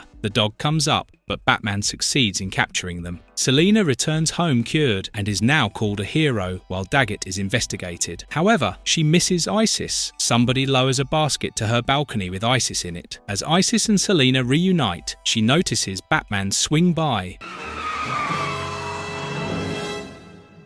Out of the resort business. The strange secret of Bruce Wayne. Batman keeps an eye on Judge Maria Vargas, secretly meeting with thugs. She trades a briefcase full of cash for a tape with her name. However, since she is $20,000 short, the man demands $100,000 to hand over the tape. Batman spooks them from behind, and the tape falls on an iron beam hanging from the bridge. As Judge Vargas gets on the beam to get the tape, Batman has to let go of the crooks and save Vargas from falling over. Gordon informs Batman that Vargas has just returned from a vacation at Yucca Springs Health Resort. Batman decides to visit the resort as a stressed-out Bruce Wayne, and Alfred tags along. In the resort, Dr. Hugo Strange probes Bruce's mind to find his childhood traumatic memories, and instead learns that he is Batman. Hugo records Bruce's thoughts and decides to auction it into the villain's market. Joker, Two-Face and Penguin arrive at the resort and are escorted by Dr. Hugo and his henchmen, while Bruce sneaks into Hugo's lab. He watches Judge Vargas's tape, which shows she had accidentally set the Gotham dock on fire. Realizing that the machine records thoughts, and with his own tape missing, Bruce again subjects himself to the machine and records another tape. He then destroys the lab, but Dr. Hugo arrives and throws Bruce into the cell with Alfred. The plot is based on Detective Comics issues 471 and 472, written by Stephen Englehart and Marshall Rogers. During the auction, Two-Face and Penguin get very competitive, while Joker suggests pulling all their money to get the tape. Luckily, nobody noticed that the tape had Bruce's name on it, and things would have turned out very differently. Bruce escapes and changes the port, which shows another video of Hugo planning to frame any random person as Batman to make the villains pay. The villains attack Dr. Hugo, who tries to escape, but they take him to the airport for a bumpy flight. Hugo blurts out that Bruce Wayne is Batman, but nobody believes him. Alfred also drives Batman to the airport, and he hangs onto the wheels of their plane. Michael Reeves had written a sequel to this episode called Mind Games, but it was never produced. Just as the three villains are about to throw Dr. Hugo out of the plane, Batman manages to crash the plane. The police take the villains into custody, while Hugo still threatens Batman and reveals that he knows he is Bruce. However, to his shock, Bruce Wayne also arrives at the scene and stands tall before Batman. As a confused Strange is taken away, it is revealed that Robin has disguised himself as Bruce. Heart of Steel, Part 1. When a mysterious lady leaves a briefcase at the concierge of the Wayne Enterprise building, the security guard gets clueless about what to do with it. When the guard is away, the briefcase turns into a robot and sneaks away. It gets into the R&D lab and steals microchips, setting off the alarm. The guards usher Bruce Wayne to his room, but he takes a secret passage to emerge as Batman. He notices the briefcase robot getting away and is unable to stop it as it turns into a small rocket. A mysterious woman collects the rocket and the microchips before setting off for home. Batman uses his glider to pursue, but it takes a hit and falls into the ocean. Batman returns to Batcave and hangs it up for repair. He receives a call from Lucius informing him about the theft. However, the design specs required to make them work are still safe on the computer. The following day, Commissioner Gordon, Lucius and Bruce discuss how Carl Rossum of the Cybertron Industries worked on a similar project. For Transformers fans, you might know Cybertron as the Transformers' home planet. Bruce explains that Rossum has become a recluse after the loss of his daughter, but recently became active. Amidst the conversation, Gordon's daughter Barbara arrives. Bruce meets Rossum at Cybertron Industries, where Rossum impresses Bruce with his innovative products. However, he denies knowing anything about Bruce's stolen wetware. Rossum also introduces his assistant, Randa Duane, and his latest invention, an AI machine called Hardak. This is of course based on Skynet from the Terminator franchise, while Carl Rossum is named after Czech writer Karel Čapek and his play RUR, which stands for Rossum's Universal Robots. Bruce is quick to flirt and ask Randa out to get more information, unaware that Randa is the one who stole the chips. After Hardak finishes creating a human-like robot, Randa and the robot arrive at Gordon's house and knock out Gordon. The Gordon look-alike robot replaces him, but his erratic behavior makes Barbara suspicious. Randa also arrives at Bruce's office and leaves her compact mirror on his desk. As they leave the mirror, they turn into robots and scan the computer for information. Randa and Bruce spend time in Wayne Manor when Lucius calls Bruce. As Bruce returns to the office, Hardak calls Randa and asks her to access Bruce's home computer. Randa discovers the Batcave and Bruce's secret identity before she steals the design specs from his computer. She encounters Alfred on the way out and knocks him out. Bruce tells Lucius that only a fake file is stolen, but when he returns home, he finds Alfred dazed and Randa gone. He dresses as Batman and enters the Batcave, only to find his computer hacked and mechanical arms pulling him upward.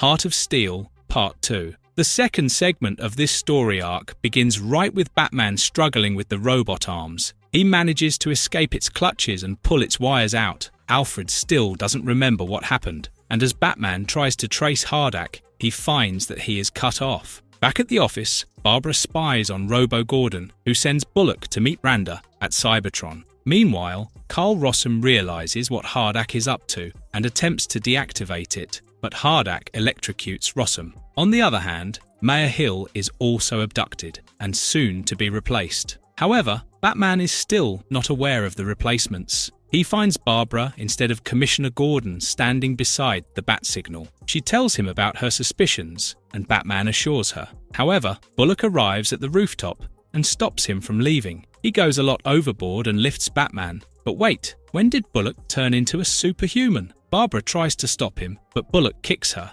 Batman finally manages to throw off Bullock onto the bat signal light, and it electrocutes Bullock, revealing him as a robot. Realizing what they are up against, Batman asks Barbara to stay at a friend's house. Later, Bruce meets Mayor Hill at Gotham Club, but the Robo-Mayor ushers him into a dark room, surrounded by more robot replacements of Gotham's elite. Randa tries to tase him, but Bruce escapes their clutch and gets in an elevator. The robots stop the elevator, but Bruce changes into Batman and gets rid of the Rob-Elites. Meanwhile, Barbara gears up to infiltrate Cybertron and rescue her father. This is a sly foreshadowing of her turn into Batgirl. As Barbara enters Cybertron, a robo-dustbin follows and captures her. The robot brings her to the lab, while Batman also sneaks into the lab.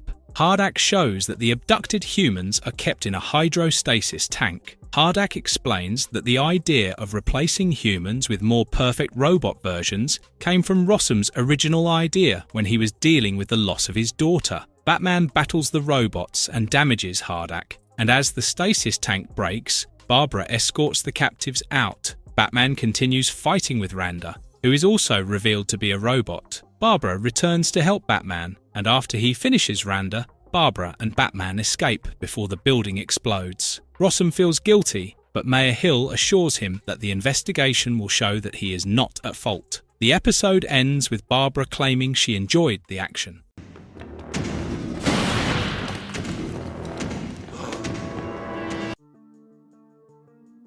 If you're so smart, why aren't you rich? The enigmatic software designer Edward Nygma designed the game Riddle of the Minotaur, but when he sued his booze Daniel Mockridge for royalties, he got fired. Nygma challenges Mockridge's greed against his own genius, to which Mockridge replies, "If you're so smart, why aren't you rich?" 2 years later, Mockridge tries to sell his company Competitron to a bored Bruce Wayne, but his pitch is interrupted when he notices a riddle appear on the stock update screen. Mockridge leaves the meeting hurriedly, while Bruce ponders on the riddle. Later, in the Batcave, Dick enjoys playing Riddle of the Minotaur and explains it to Alfred when Batman tries to figure out the riddle. Dick's explanations help Batman get a clue and take Robin to help Mockridge. Mockridge enters his empty club and finds Nygma sitting on his chair. Nygma has now turned into the green-suited Riddler and calls on his henchmen to capture Mockridge. Riddler is voiced by famous actor and voice artist John Glover, who played Lionel Luthor in Smallville and Thaddeus Sivana's father in Shazam. Batman and Robin break in to save Mockridge, but get embroiled in combat with the henchmen. Riddler sets the place on fire and traps Robin in an oversized Chinese finger trap while his men drag away Mockridge. Batman saves Robin and notices the city lights flickering. Batman realizes it's a Morse code message sent by the Riddler. Batman and Robin arrive at the maze of the theme park based on the game. However, Riddler orders the heroes to leave their utility belts behind before they can enter. Robin's prior experience with playing the game helps them make their way through the maze. However, fire-spitting griffin models and sharp blades make it challenging for Batman and Robin to reach the center. Whenever they make a wrong choice, the Hand of Fate appears to take them away. Batman gets an idea as he rides the Hand of Fate and reprograms it to listen to his command. He picks up Robin and the hand takes them to the center of the maze, where they find a Minotaur statue ready to strike a tied-up Mockridge. The first half of Level 7 of the Adventures of Batman and Robin game is based on this episode, and even the riddles are the same. Batman answers the Minotaur's riddle correctly, and Mockridge is set free, but Riddler is not done as he sends the Minotaur to kill them. Batman gets rid of the Minotaur by using the Hand of Fate. However, they are unable to catch Riddler as he takes a private jet to get away. Wayne Enterprise acquires Competitron, making Mayor Hill happy, but the same cannot be said for Mockridge, who is always on the fence and unable to sleep well. Gotcha! Joker's wild. At Arkham Asylum, Joker and Poison Ivy get into an argument over watching TV. A guard called Irving stops them by changing to a news channel that reports about businessman Cameron Kaiser opening a Joker-themed luxury casino in Gotham City. Needless to say, Joker is quite blown out of his mind and gets mad at Cameron for using his brand for his own profit. He fakes illness to be carried to the infirmary so that he can escape. However, Irving lets Joker escape as it seems he is working for somebody. Meanwhile, Bruce feels suspicious and later examines his room at the casino. He finds a medieval-themed wallpaper beneath the Joker-themed wallpaper. As Batman, he sneaks into Kaiser's office and finds the original model of the proposed Casino Camelot, which later got replaced by the Joker theme. What's more, there's even a dossier with information on Joker. Irving is revealed to be Kaiser's guard and he spots Batman, but Batman gets away. The Joker enters the casino unnoticed, as all the waiters and staff are dressed as Joker or Harley Quinn. He gets rather impressed by the homage and even subs as a dealer in the blackjack table. However, instead of dealing, he wins a few rounds, which comes to the notice of the security guards, but Kaiser lets him play. Bruce takes his chances as he sits to play with Joker. He makes foul comments about the theme, making Joker angry. Bruce wins the round with a sleight of hand, making Joker furious. You might find it intriguing that the cast of this show was involved in group recording sessions, and Mark Hamill did it standing so that he could appropriately capture Joker's energy. Now, coming back to our story, Bruce returns as Batman, but grabs the wrong Joker, causing panic, which allows the real Joker to take off. As Joker plants explosives to blow up the casino, Kaiser prepares to leave on a chopper. Batman confronts him, revealing that he knows Kaiser has gone bankrupt and is only using Joker to get the insurance when the casino blows up. Kaiser's guards knock out Batman and send him in the basement to Joker. Joker ties Batman to a giant roulette,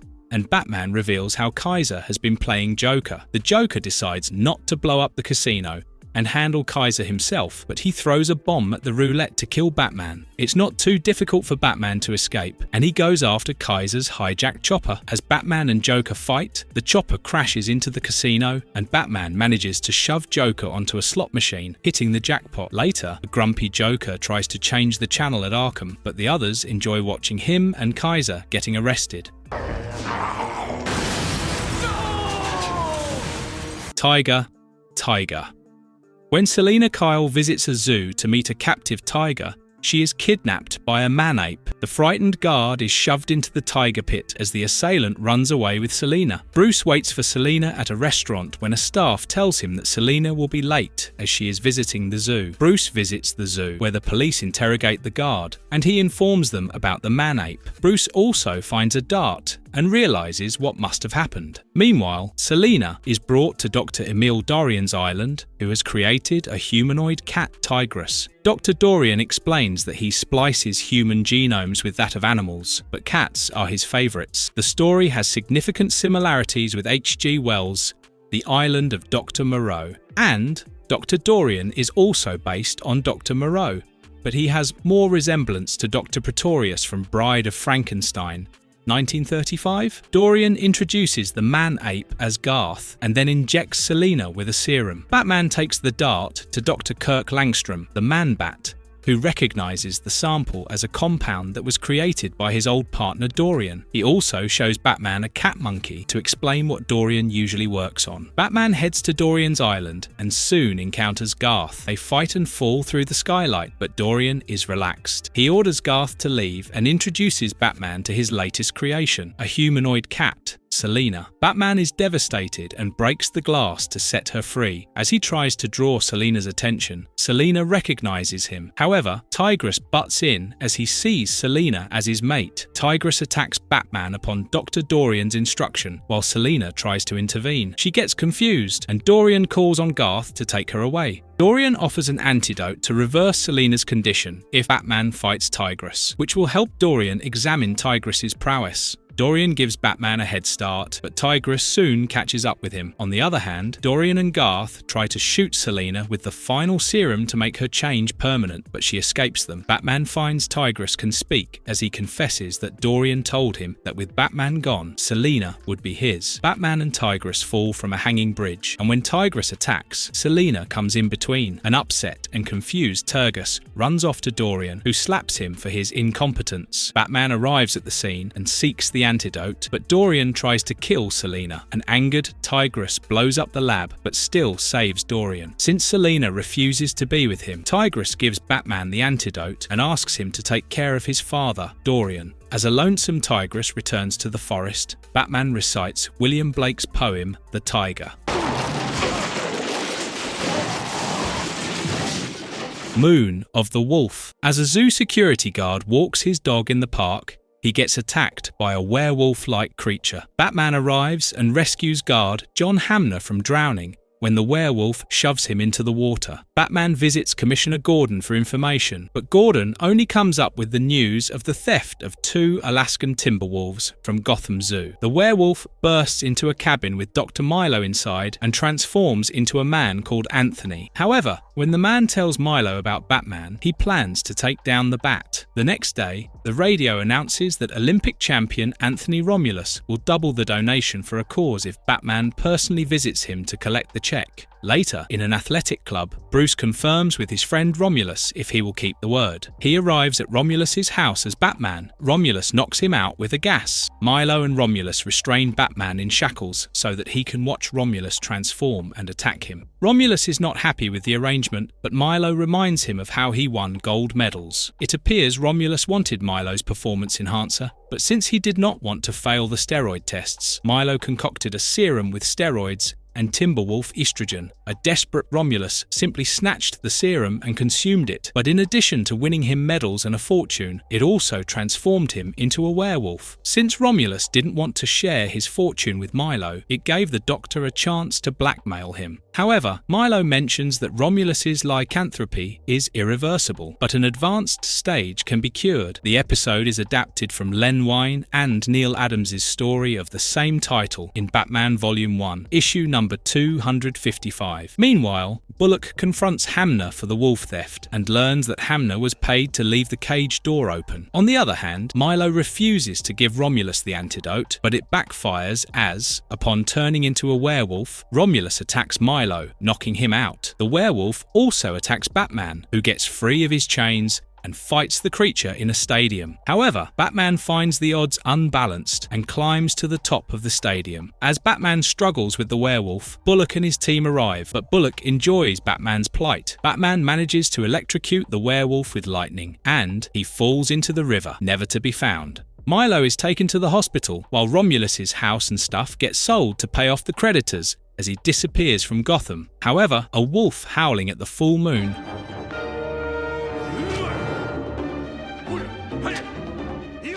proves he is alive. Day of the Samurai. In Yoru-sensei's dojo, his star student Kairi practices alone when Kyodai Ken breaks in. Kyodai kidnapping Kairi and leaves a note for the sensei. In Gotham, Bruce gets a call from Yoru-sensei and immediately takes a flight with Alfred to reach Japan. On their way, Bruce explains that Yoru is the last living descendant of a Grand Master who knew of a special form of martial arts that can cripple people and also kill them with one touch. The art of Kibi no Hako was so dangerous that the master had hidden the instructions in a mountain cave with only his eldest son knowing the location, and now Kyodai wants it. Bruce is aware that Kyodai knows his identity and wants to kill him. Yoru gives Bruce instructions on where he should deliver the map, and Bruce suggests delivering a false map. However, Yoru reminds him of the Bushido code of no cheating. Batman meets Kyodai and Kairi on a rooftop, but as Kairi tries to escape, Kyodai kicks her off the roof. Batman saves Kairi,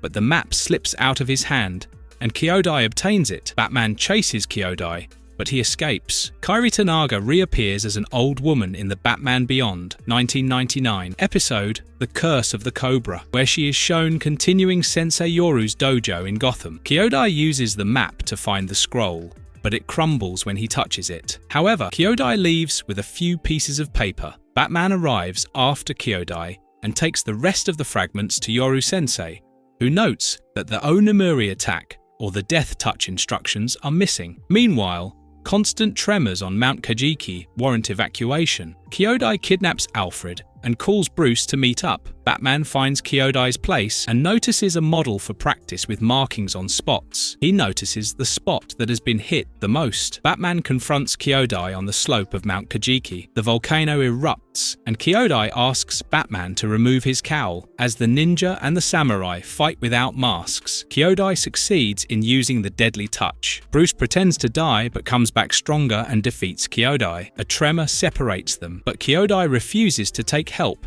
and vanishes. We are unsure whether he is dead or alive, and so is Batman. As Bruce and Alfred walk back, Bruce explains that he cushioned his chest to save himself. When Bruce bids goodbye to a grateful Yoru, he assures Bruce that Batman is a true samurai.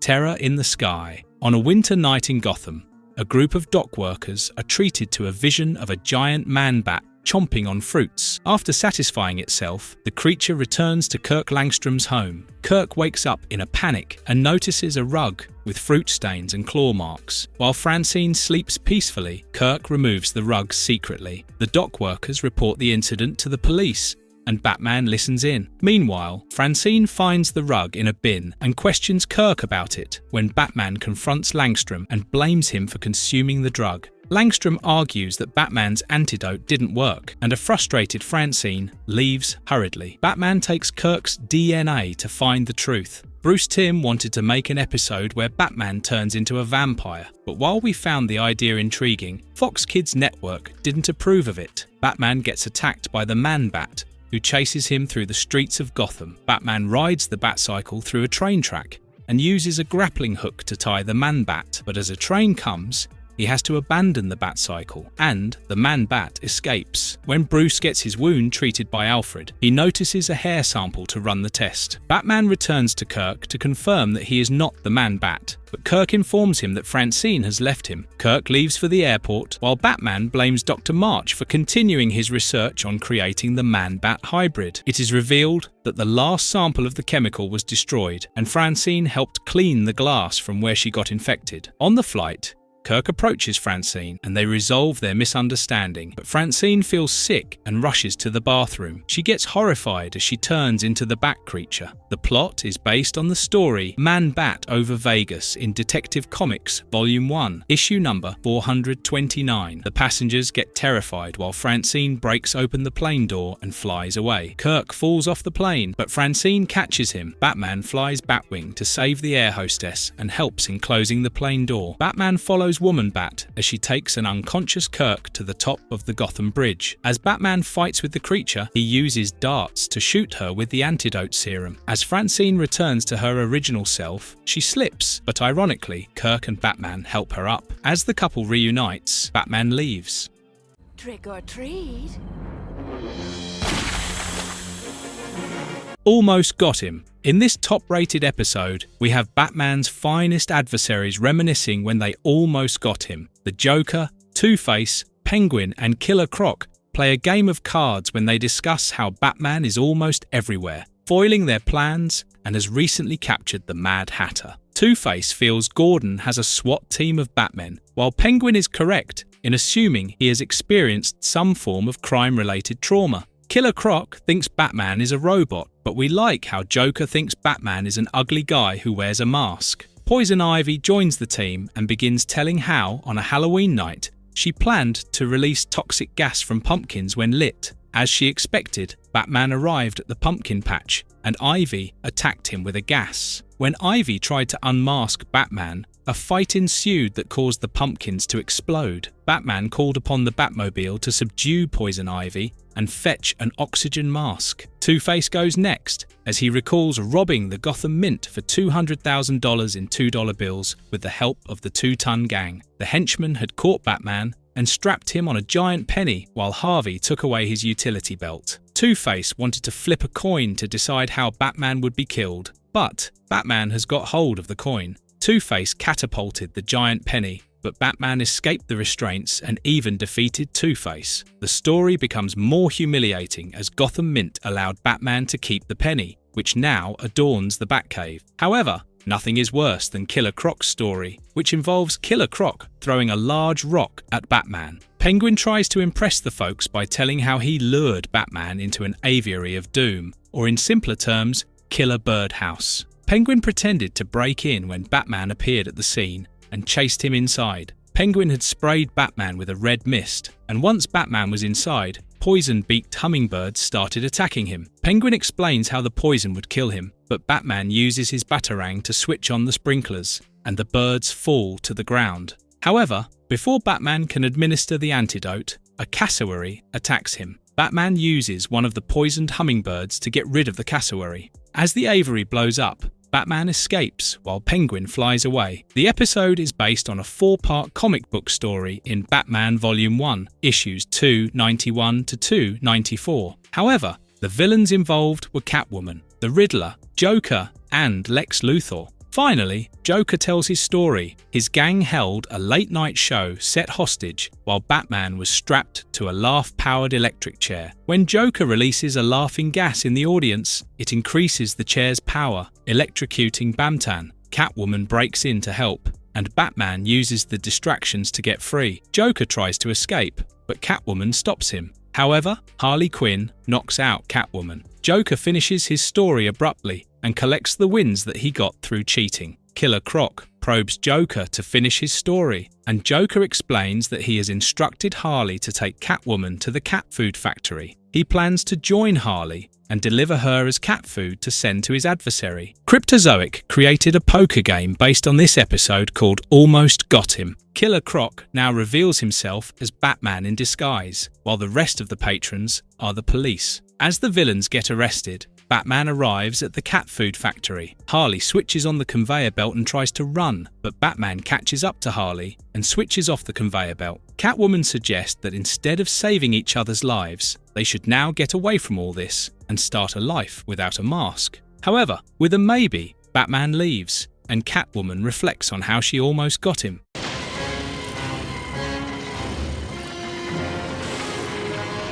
Birds of a feather. On one of the usual nights, Batman catches the Penguin stealing paintings from a museum. The Penguin has a penchant for the high-class society, and when he is released, Penguin claims to have mended his ways and is ready to join Gotham's elite. However, instead of the limousine, he finds himself travelling on a bus filled with Gotham's shabbiest people. It gets worse when the only person ready to greet him is the Dark Knight. Batman warns Penguin to keep himself in check and leaves. Elsewhere, Gotham socialite Veronica Vreeland worries about her declining popularity when her friend Pierce Chapman suggests her to throw a party and invite Penguin. Veronica calls an ecstatic Penguin out on a dinner date, but Penguin's loud and uncouth nature disgusts the patrons. Penguin realises that Veronica must have an ulterior motive, but he is more than happy to play along. Speaking of Penguin, special effects animator Kevin Nolan was never happy with the designs for Penguin and also the Riddler, as the original TV versions were etched in his head. While walking in the alley, Penguin defends Veronica from a group of muggers, which impresses her. Batman arrives and takes out the crooks, but also mistakes Penguin as the culprit. Fortunately, Veronica vouches for Penguin. Later, Veronica shares the story with Pierce, who continues making fun of Penguin. You got to feel bad for the Penguin, and Batman shares our feelings. Bruce approaches Veronica and Pierce and learns what they are planning. He even warns Veronica not to play around with Penguin. The next night, Veronica and Penguin watch an opera called Pagliacci, and Veronica invites Penguin to her party. The opera is about a clown who finds himself deceived. Bruce talks to Penguin at the party and learns he is in love with Veronica. This doesn't end well, as Penguin overhears Pierce making fun of him in front of Veronica. He uses a knockout gas and abducts Veronica. As a payback, Penguin demands $1 million, which should be delivered by Pierce. Batman and the police keep watch as Pierce arrives at the rendezvous point. He gets a call from Penguin with instructions and falls onto a rubber duck boat that takes him to the opera house. Penguin has tied Veronica to a chandelier and binds Pierce in shackles. However, as he counts the ransom money, he finds Batman's tracer. Penguin sets the chandelier rope on fire, but Batman steps in and rescues the captives. As Penguin rides a fire-breathing dragon to fight Batman, the opera is set on fire. Penguin is eventually arrested, and Veronica confesses that she was getting fond of him. However, Penguin now hates the high society. Fugitive, so I deleted Nigma. Just like I'm about to delete you, Batman. What is reality? A series of computer hacks in Gotham have disrupted life as it is. Riddles are left everywhere, and organizations find their software malfunctioning. It doesn't take much for Batman and Gordon to deduce that Riddler is behind the act. In addition to this, all data on Edward Nygma, aka the Riddler, starts getting deleted as if he didn't exist. A large parcel with question marks and a ticking sound gets delivered to Gotham's Department of Police. Gordon orders immediate evacuation while Batman and Robin investigate it. The distraction allows two thugs disguised as policemen to steal the hard copies on Nygma. Robin realizes it's a Chinese puzzle box, and since he solved Baxter's puzzle box in 37 seconds, he unpacks it. Inside the box is a giant computer with a clock ticking on the screen. Batman instructs Robin to analyze the computer while he visits Batcave. Batman realizes that the clues point to the Department of Motor Vehicles, and sure enough, he encounters Riddler's goons stealing Nygma's driver's records. Batman chases after them, but Riddler sends his robot car filled with nitroglycerin. It rams into a wall and blows up while Batman tries to put out the fire. Meanwhile, Robin finds a virtual reality game on the computer and encourages Gordon to join him. As Robin takes a break, Riddler's virtual self appears in the game and takes Gordon hostage. Elsewhere, Riddler gives Batman another clue, and, as Batman discusses it with Alfred, he realizes that the next target is police headquarters. Batman tries to help Gordon, who is now strapped into a virtual speeding ride. Batman tries to disconnect the game and help Gordon, but Riddler continues teasing and mocking Batman until the latter has had enough. Batman decides to enter the game, and Robin decides to help Batman to stay in touch with reality. Riddler makes few outings in the series because the creators felt that it complicates the stories. Batman traverses through Riddle's world, sometimes on his own, or sometimes with Robin's help to solve the clues. He finds himself on a chessboard, gets knighted, rides a Pegasus, and finally reaches the center, where a large Baxter puzzle is kept for him. Batman tries to cheat and break the box, but the Riddler stops him. As Batman duplicates himself, Riddler competes with him. This causes Riddler's world to fall apart, and Batman finds Gordon inside the box. Although Batman and Gordon escape, Riddler has a last riddle for them. The duo uses the clue to find Riddler at the Gotham World Fair exposition, but he seems stuck in his virtual world.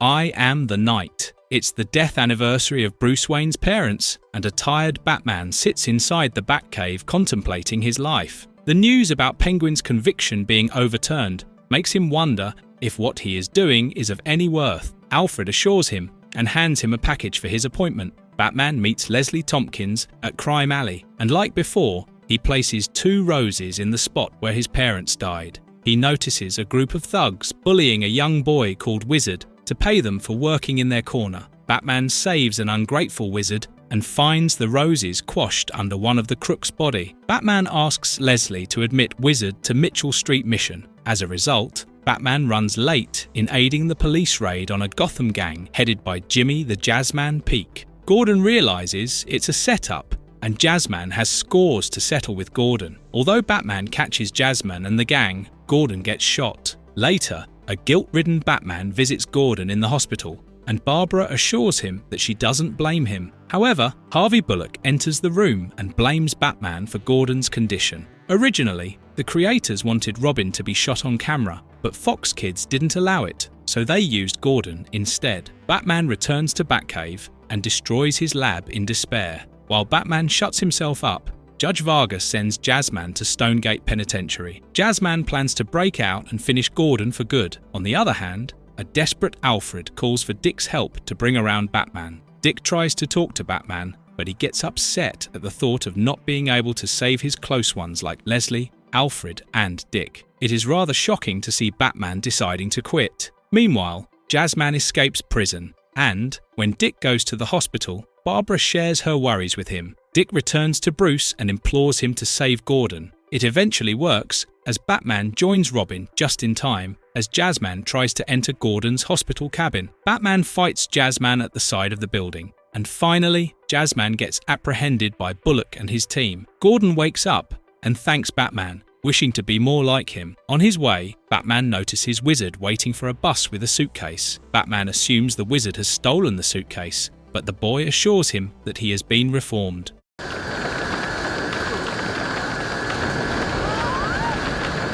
Off balance. Batman meets one of his informants, Twitch, atop Gotham's Statue of Freedom. Twitch informs Batman of the Society of Shadows, led by Vertigo, and their plan to steal a high-tech weapon. Before he finishes, two members of the Society appear and throw Twitch into the river. Twitch is modelled after the iconic director Tim Burton. Batman follows the agents, but seeing no way out, they release a gas from their masks, which messes their minds. As Batman discusses it with Gordon, he realises that the Secret Society plans to raid Wayne Enterprise for its new ultrasonic drill that will be delivered by train that night. Based on Batman's instructions, Harvey Bullock and several police stand guard as Lucius Fox waits for the equipment. However, they are disabled by a sudden vertigo effect inflicted by Vertigo with his eye patch. Batman takes down the villains, but is attacked by the same vertigo effect. A mysterious woman appears at the scene and steals the ultrasonic drill. Batman tracks the Society to an abandoned cathedral and again runs into the woman who reveals her name as Talia. The Society fires the ultrasonic drill at them, causing the ground beneath Batman and Talia's feet to crumble. They faint while falling into the ditch, and when Batman wakes up, he finds himself without his mask and in a cell. Talia claims it was necessary to treat his wounds and explains that Vertigo was her father's student. The couple escape the cell, but are again subjected to the vertigo effect. Vertigo's comic version is Count Vertigo, who is mainly a Green Arrow villain. Vertigo leaves them trapped with machines that project the same effect, but Batman asks Talia to take his arm. He keeps his eyes closed and makes his way through the room based on his other senses. As they finally arrive at the bell tower, Vertigo activates the drill, making it difficult for Batman and Talia to pursue him. Talia grabs one of the bell ropes, and the loud noise of the bell affects Vertigo. Batman does the same, and the constant toiling of the bells forces Vertigo to fall off the tower and into the river. Batman retrieves the drill, but Talia points a gun at him. Batman feels betrayed, yet hands over the drill, but not without inserting a tiny device inside it. Talia reveals that she is a part of the Society of Shadow and leaves on a helicopter, while Batman promises it's not over. As she flies over the mountains, she calls her father, Ra's al Ghul, to inform him of her success. As Ra's al Ghul asks her to use the device, Talia al Ghul fires the weapon, but it short-circuits. Talia throws the drill and gets furious, but Ra's al Ghul promises that there are things to settle with Batman.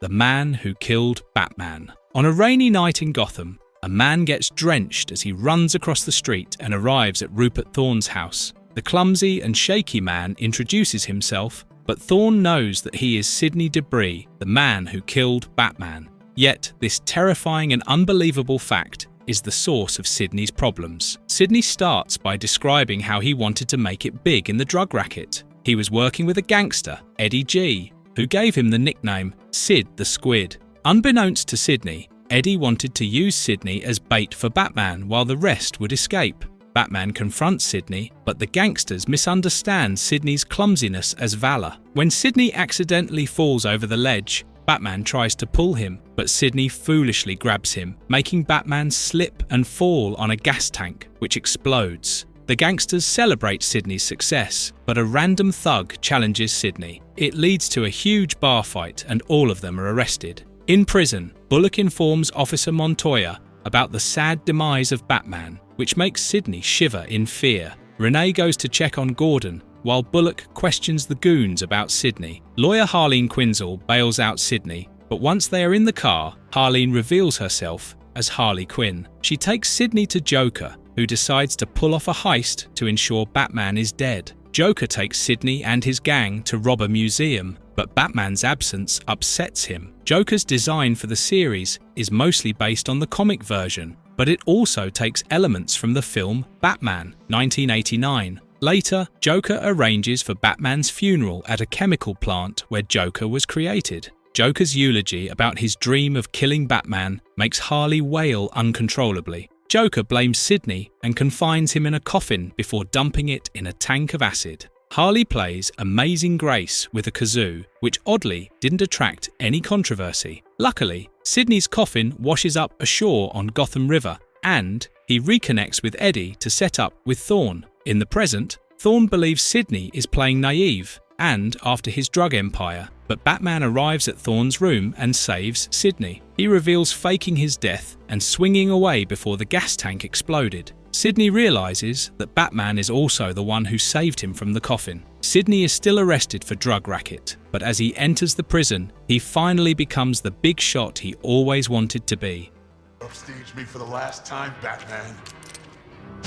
Mudslide. Clayface is back in town, and this time, he impersonates a security guard to enter and steal from Tarnower Financial. The other security guard sends out a silent signal, which is intercepted by Batman. Clayface changes into Mr. Tarnower and shuts up the guard before taking his guise. As Batman realizes it's him, Clayface tries to escape and drags himself across the street. Batman notices that he is slowed down and offers to help, but Clayface refuses. A woman suddenly drives up to Clayface and leaves with him, while Batman is left with a residue of mud. Stella Bates takes Clayface to her laboratory and uses a machine to plastic coat Clayface. As Clayface rests, Stella watches Hagen's old movies and starts crying. Clayface wakes up and gets angry at Stella for watching his old movies, but Stella promises there is still hope as she demonstrates the power of a new isotope called MP40, which can help Clayface return to normal. However, the isotope can only be found in Wayne Biomedical Labs, and Clayface decides to steal it. Meanwhile, Batman examines the sample of Clay and realizes that Clayface's body has lost its integrity. He asks Alfred to check for a female doctor or a scientist involved with Hagen during his celebrity days. Bruce Timm reasoned that they did not use much of Clayface as he is expensive to animate and hardly has premises for a good story. Clayface enters Wayne Biomedical Labs and threatens a scientist to show him where the isotope is kept. As the scientist rings the alarm, Clayface takes her appearance and escapes. Clayface gets on a subway train and starts to melt, but Batman follows him and sprays him with a freezing gas. Clayface jumps off the train and falls on a moving cargo truck. Batman returns to Batcave and figures out that Stella is one of the medical aides in the movie sets. He tracks down her lab by the ocean, where she is currently infusing MP40 into Clayface. Batman abruptly stops the process just before Clayface is turned back into Hagen. This is taken from the comics, where Batman confronted Clayface 3 Preston Payne. Batman reveals that Stella had sold her properties to fund the lab. A frustrated Stella lunges after Batman, and Clayface gets enraged. Their ensuing fight rages outside into the pouring rain, and Stella pleads with Clayface as he starts absorbing water. Both Batman and Clayface fall off the cliff while fighting, and although Batman manages to hold on, Clayface eventually slips and falls into the ocean below.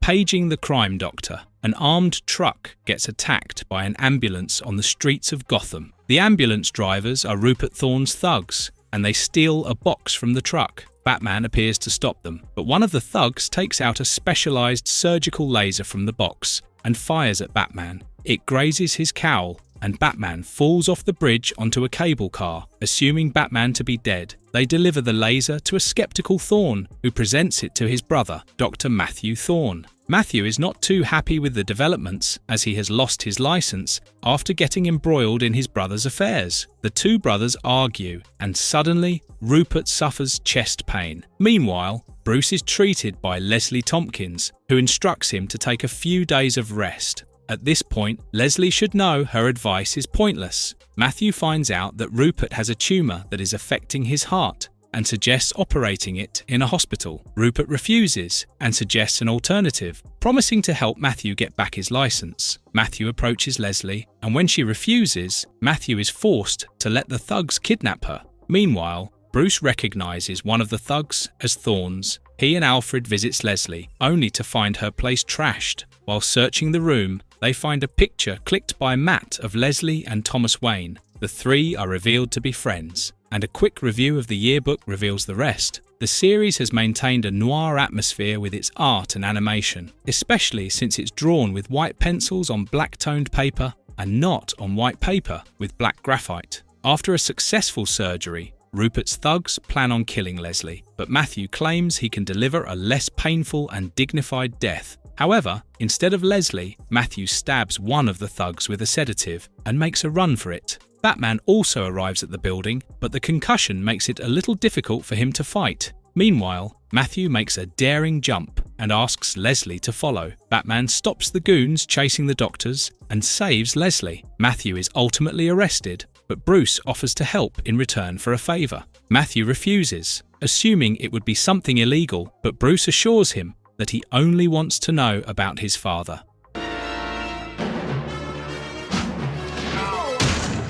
Zatana. One fine evening, Bruce and Alfred attend Zatana's magic show. As she charms the crowd with her tricks, Alfred teases Bruce about his past acquaintance with Zatana and her father, Zatara. Young Bruce trained with Zatara under the alias of John Smith. It explains how Bruce prepared himself to be Batman. Zatara wonders why John wants to leave just after learning to be an escape artist, and also realizes that John is not his real name. Zatana eavesdrops on them and gets upset as John is leaving for Japan. There might be some lingering romantic feelings, and despite Zatana handcuffing him, John leaves. In the present, Zatana introduces the audience to Irving Fauntwater, the manager of Gotham Mint, and Dr. Montague Kane, a famous magic debunker. Zatana performs her magic of vanishing $10 million in cast and metal imprints. Dr. Kane readily accepts his defeat, but when Zatana is unable to bring back the money, he calls her a thief. The police arrest Zatana, but Batman breaks her out of the police van. This must be a first for him. Zatana doesn't want to be a fugitive, but appreciates the help,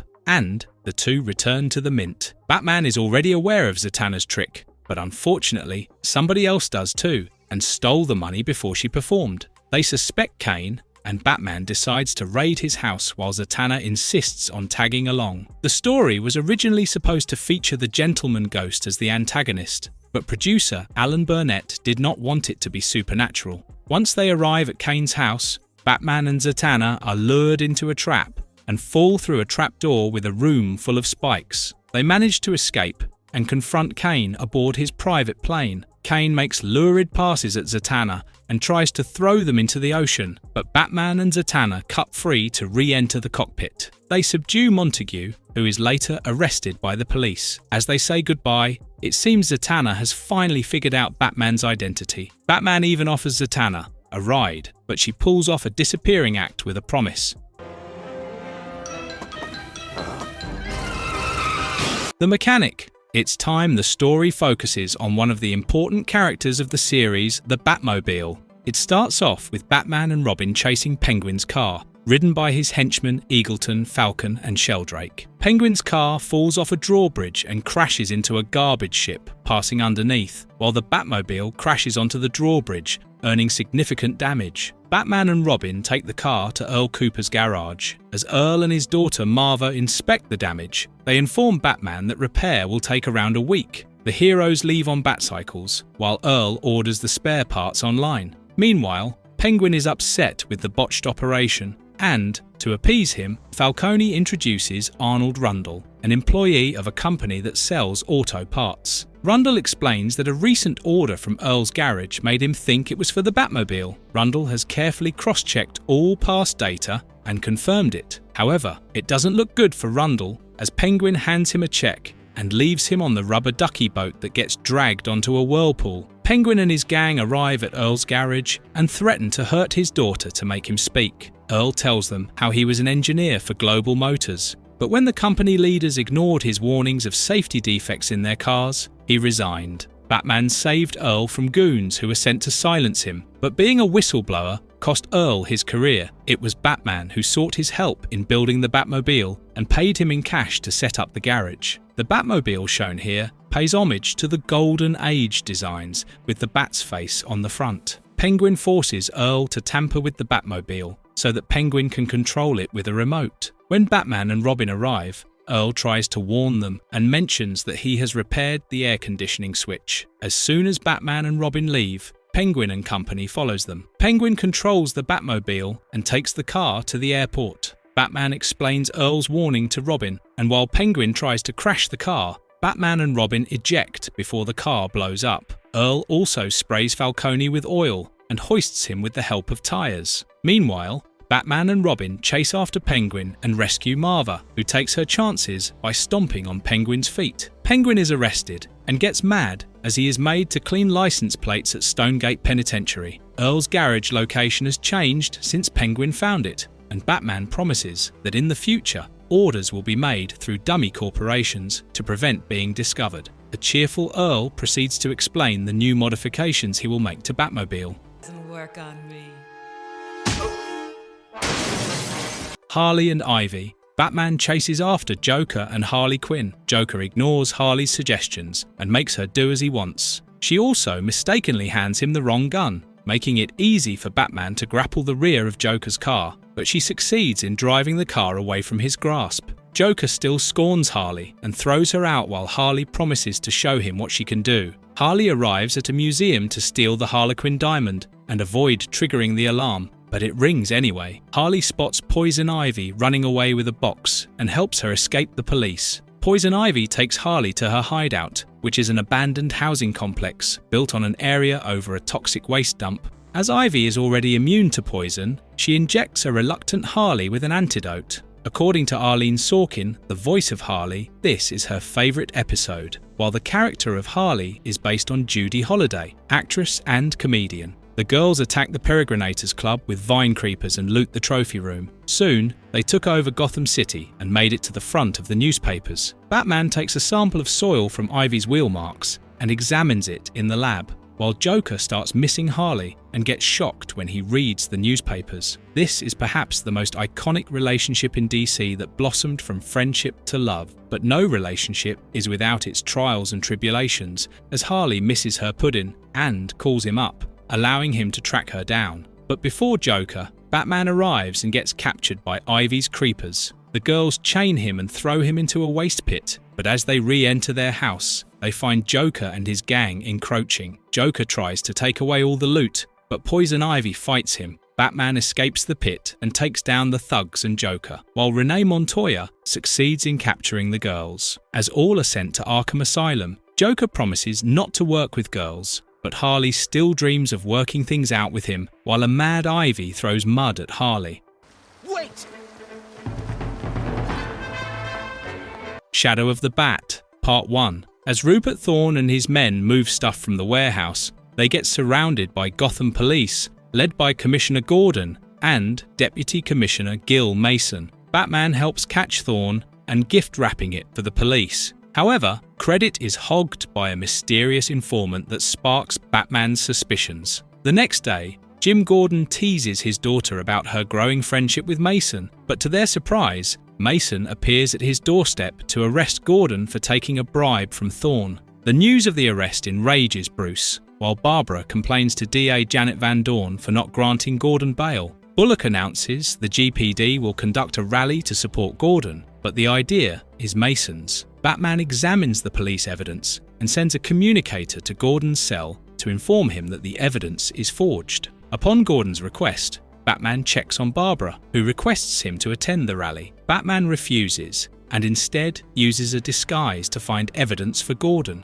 The creators have designed Gordon based on Tom Atkins, who was supposed to play a role in the film Batman, 1989. However, it ultimately went to Pat Hingle. On the other hand, a mysterious mob boss instructs his henchman, Mad Dog, to enact their plan during the rally. Robin prepares to make an appearance instead of Batman, but is surprised to see Batman appear at the rally. This turns out to be Barbara in her Batgirl costume. The supreme gymnastic abilities allow Barbara to play the part well, especially when a speeding car crashes into the rally with open firing. Robin also leaps into action and discovers that the imposter is a woman. As the duo runs after the crooks, and while Batgirl manages to see Mad Dog's face, Robin loses all leads. Back at home, Dick discovers Gil Mason ducking before the firing, while Barbara visits Mason's house only to find Mad Dog visiting. On the other hand, Bruce takes the alias of Match Malone to follow Mad Dog and lip reads his phone conversation. However,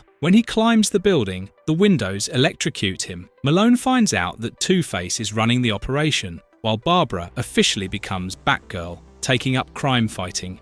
Snuff the bat!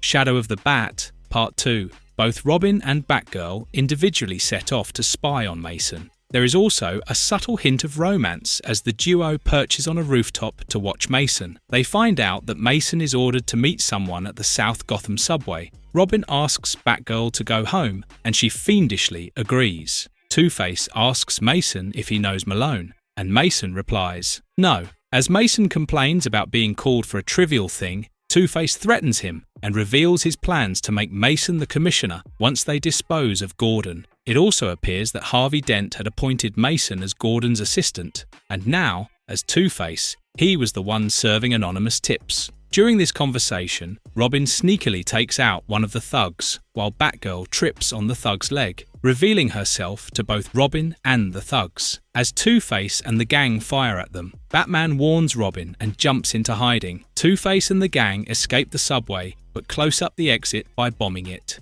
Robin reunites with Malone and hands him his costume, while Batman scolds Batgirl for getting in the way. On the other hand, Two-Face blasts several other bombs to flood the subway, so that there is no way the heroes can survive. However, thanks to grappling hooks, Batman and Robin send Batgirl to safety before another tidal wave washes them away. Robin's popularity in the series made him a regular in the second season, when it was retooled as The Adventures of Batman and Robin. Meanwhile, Gordon is further framed as Thorne's friend when someone blasts his cell window and takes him away right in front of Bullock. Back in the subway, Batman and Robin get inside an abandoned subway car and make it crash into a wall so that they can escape. They come up to Bayshore Wharf, where Mason tries to kill Gordon, but Batgirl rescues him. Batman and Robin make a fabulous entry, thwarting the goons, while both Gordon and Batgirl smile at the sight of Robin. Batman takes out Two-Face, but Batgirl follows Mason and climbs onto his speedboat. Mason pulls off Batgirl's mask and is surprised to see it's Barbara. The struggle between the two causes Mason to hit his head,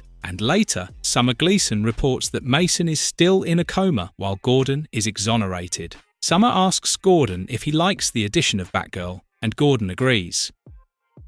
You're blind as a bat, sightless and helpless.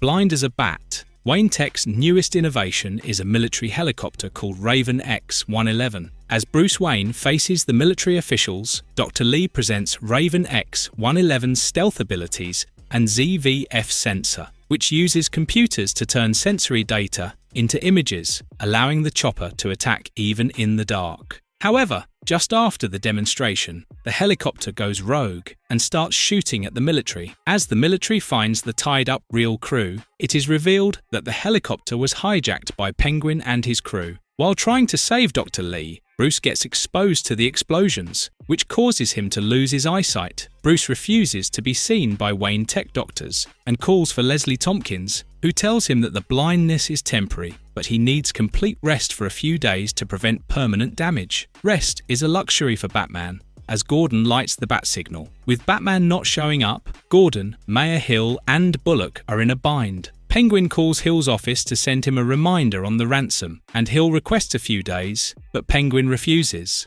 As a demonstration, he attacks a bridge. Bruce can no longer sit still, and on his request, Leslie fashions a gear that will enable Batman to use the ZVF sensor to see his surroundings. Batman calls Mayor Hill and asks him to comply with Penguin's request. Penguin's crew remains skeptical about how easy everything turned out, and as they guessed, the ransom briefcase turns out to be empty. The Batwing appears above them, and the Penguin notices that it possesses the same stealth abilities as Raven X-111. It's sort of ridiculous that he doesn't see the connection with Wayne Tech. The helicopter also appeared on the third level of the Adventures of Batman and Robin game as a part of the boss fight level with Penguin. Batman tries to capture Penguin and his henchmen in a net, but they escape and get picked up by the Raven. The helicopter also attacks back and causes the Batwing to crash. This causes Batman's headgear to lose power, and he staggers.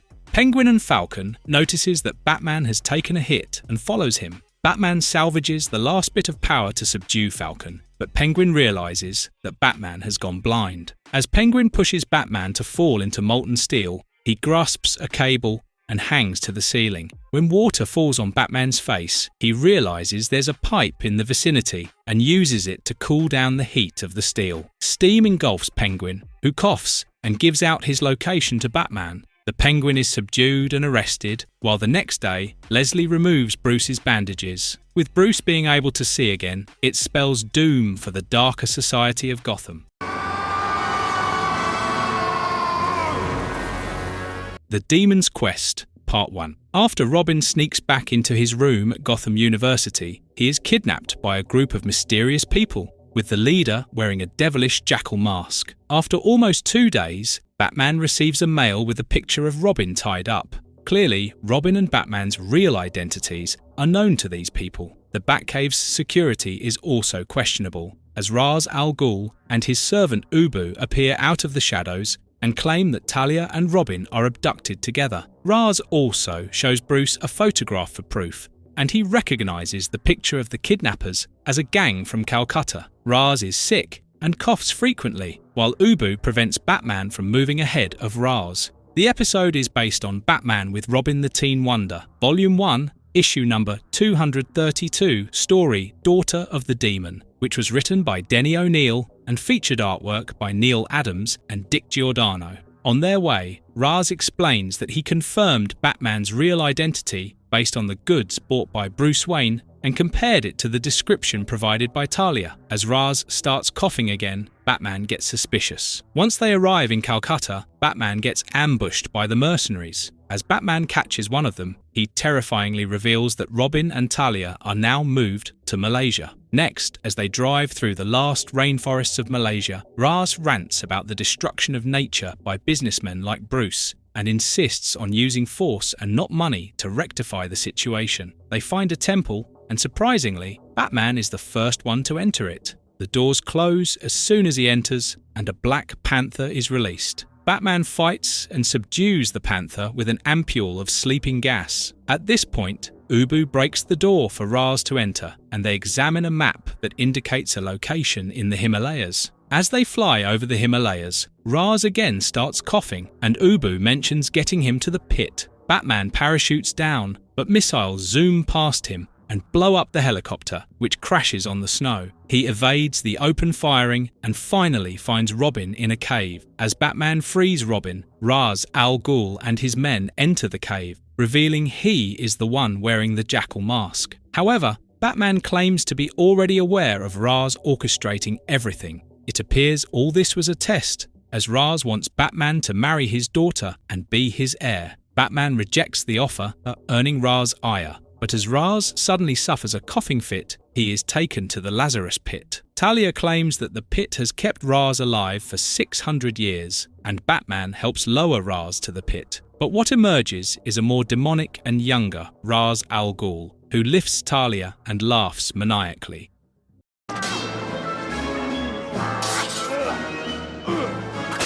The Demon's Quest, Part 2. As a psychotic Ra's attempts to throw Talia into the pit, Ubu pleads with Batman that it would kill a healthy human. Batman saves Talia, who slaps her father to bring him back to his senses. Ra's thanks Batman for saving his daughter and once more offers him to wed Talia, but Batman again refuses. Ra's activates a self-destruction of the stronghold as he leaves with his daughter and mercenaries. Batman and Robin still escape as the stronghold gets sucked into the pit. Robin remembers that the word Orpheus was repeated several times when he was abducted. Bruce and Dick checks out the word from Wayne Enterprises' Nepal branch and discovers it's a satellite that orbits the Saharan desert. The beginning of this episode is taken from Batman, Volume 1, issue number 243 story, The Lazarus Pit, whereas most of it is based on Denny O'Neill's story, The Demon Lives Again, from Batman, Volume 1, issue number 244. Upon arriving at Sahara, Batman infiltrates a group of Ra's mercenaries and arrives at his stronghold. However, he is found out by Ubu, and the noise made by all the fighting attracts Ra's al Ghul's attention. Ra's finds out that it's Batman and orders his men to take off Batman's utility belt, cape, vest and gloves so that he doesn't have any hidden tools to get free. Ra's explains his plan to use Orpheus to detonate several bombs across several Lazarus pits. His aim is to drown the world with the pit's unknown chemicals, which will restore its natural state but claim the lives of more than 2 billion people. Batman calls Ra's insane, and before Ubu can kill him, Ra's orders his men to lock up Batman. It's surprising that Ra's men are in sync with his plan, even though his daughter doesn't support it. Talia kisses Batman as a pretext to give him a lockpick, helping him to escape. While Ra's activates the countdown, Batman blows up a room full of weapons. He takes down Ubu, and the chaos severs the link with the satellite, which plummets towards Earth. An enraged Ra's al Ghul challenges Batman in a duel, and while fighting, they reach the top of the Lazarus pit. Ra's loses his balance, and although Batman offers help, Ra's lets go and falls into a pit. Talia weeps to see her father die, and as Batman heads towards the chopper, she asks if she is Batman's prisoner. He doesn't answer, but kisses her and leaves with Robin. Although Batman believes Ra's has died, his hand emerges from the pit. Picture a world completely free of crime, free of suffering.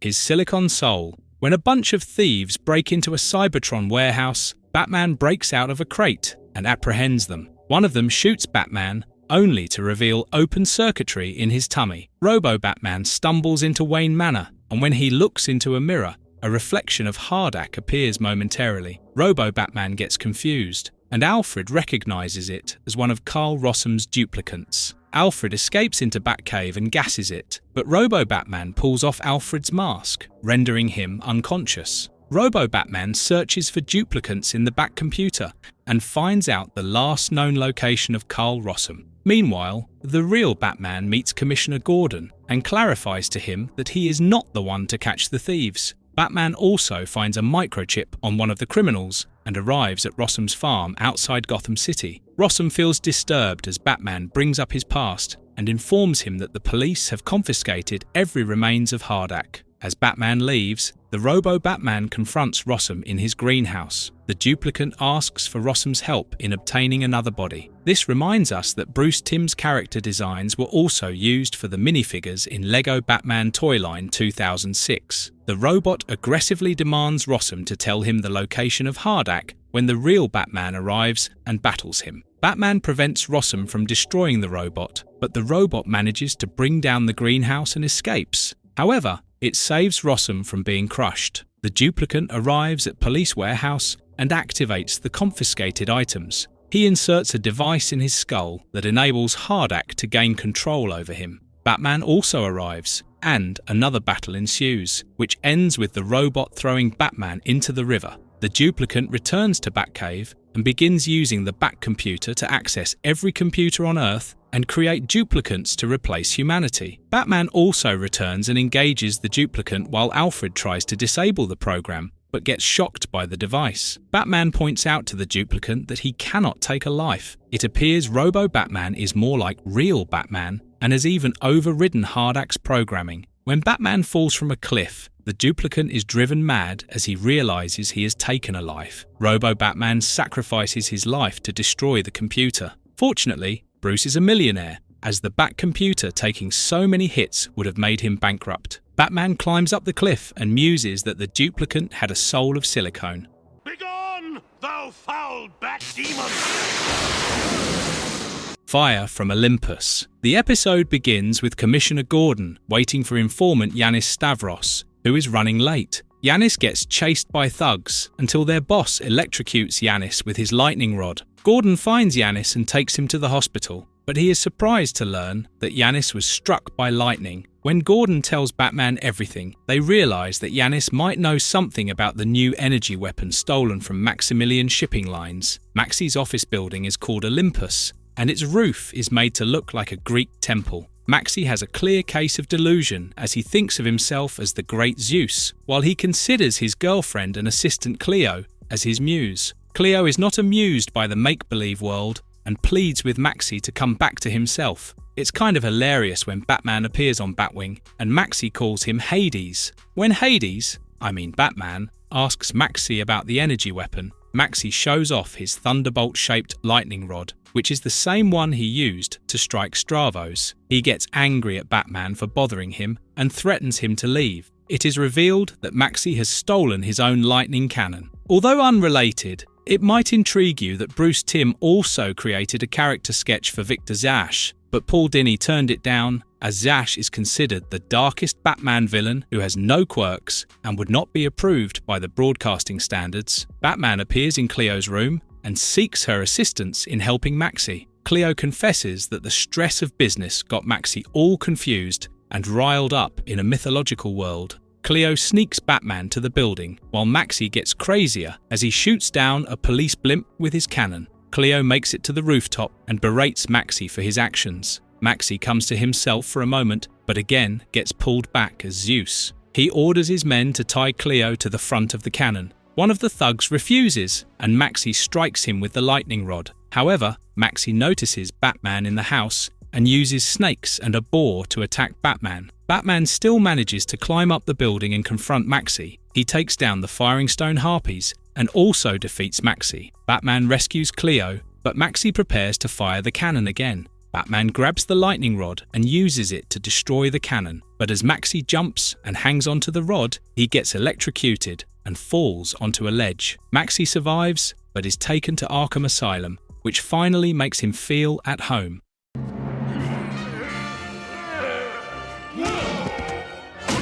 Read my lips. This is yet another story that focuses on Gotham's wackos. It opens on a boxing match, and as the take from the game is being transported, they get robbed. The bandits escape by climbing up the air vent and jumping onto a getaway truck. The trio of bandits brings the loot to their haughty boss, Scarface, and soon the gang is pulling on several heists across the city. As usual, Gordon seeks Batman's help and hands him the video recording of the gang's escape. While Batman goes through the footage, he notices a rhino tattoo on the big, bulky bandit. The Bat computer identifies him as Charles Rhino Daly, a felon. Batman confronts Rhino, but he refuses to give anything away, and the police arrive, forcing Batman to retreat. However, Batman follows Rhino and watches from the skylight as Scarface is revealed to be a mob boss puppet controlled by a simple-looking ventriloquist. Rhino tells Scarface about Batman being on his tail, but Scarface suspects a mole in his group.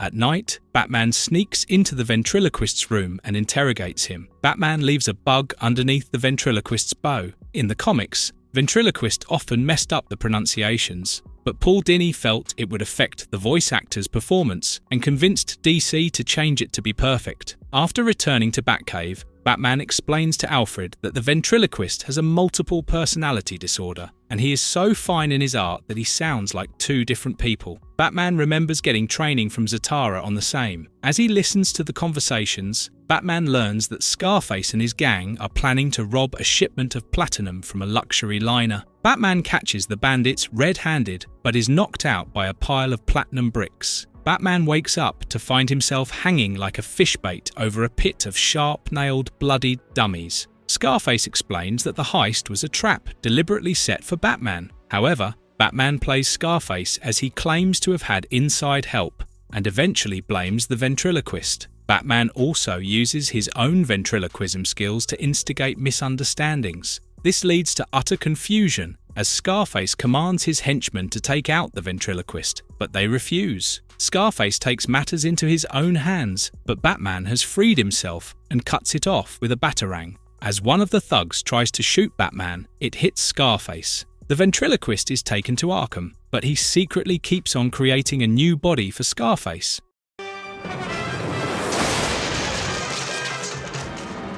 The Worry Men. After returning from her South American trip, Veronica Vreeland celebrates and raises funds to preserve the rainforests. Veronica promotes Lilliputian dolls called Worry Men to Bruce and Hayden Sloan, a security broker. She explains that keeping the dolls under the pillow helps people get a good sleep as the dolls take away all the stress. However, Bruce notices a Mayan shaman spying on the guest. Batman confronts the shaman, but the shaman manages to get away. Later, when Bruce hands Alfred the Worry Men, he keeps it under Bruce's pillow to help him sleep. The next day, Bruce enters his office in the best of moods, but is surprised to learn that he has asked his assistant to fill a suitcase full of 2 billion notes. Almost immediately, the shaman reappears and snatches away the suitcase. News also circulates about Hayden and other executives experiencing similar confusion as they have been found embezzling their own companies. Batman confronts Veronica, who seems to be preparing to throw a suitcase full of cash from a cruise ship.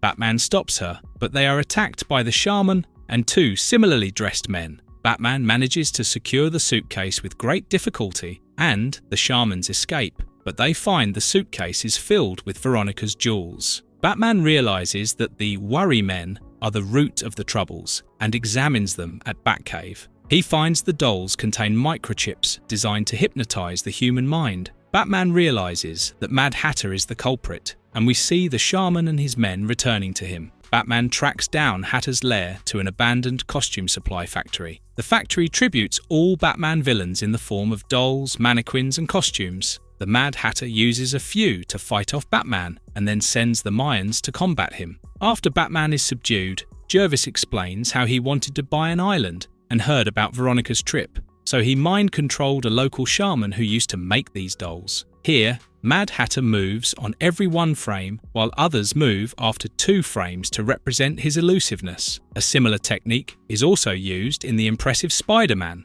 Into the Spider-Verse 2018 animated film. The other henchmen are just local street thugs he picked up. Hatter and his mind-controlled thugs try to behead Batman, but he uses a sonic pulse to deactivate the mind control devices. As the shaman and the thugs surround Hatter, Batman escapes the guillotine and ultimately takes down Hatter. Hatter is sent back to Arkham, but the shaman has presented a Batman doll as revenge.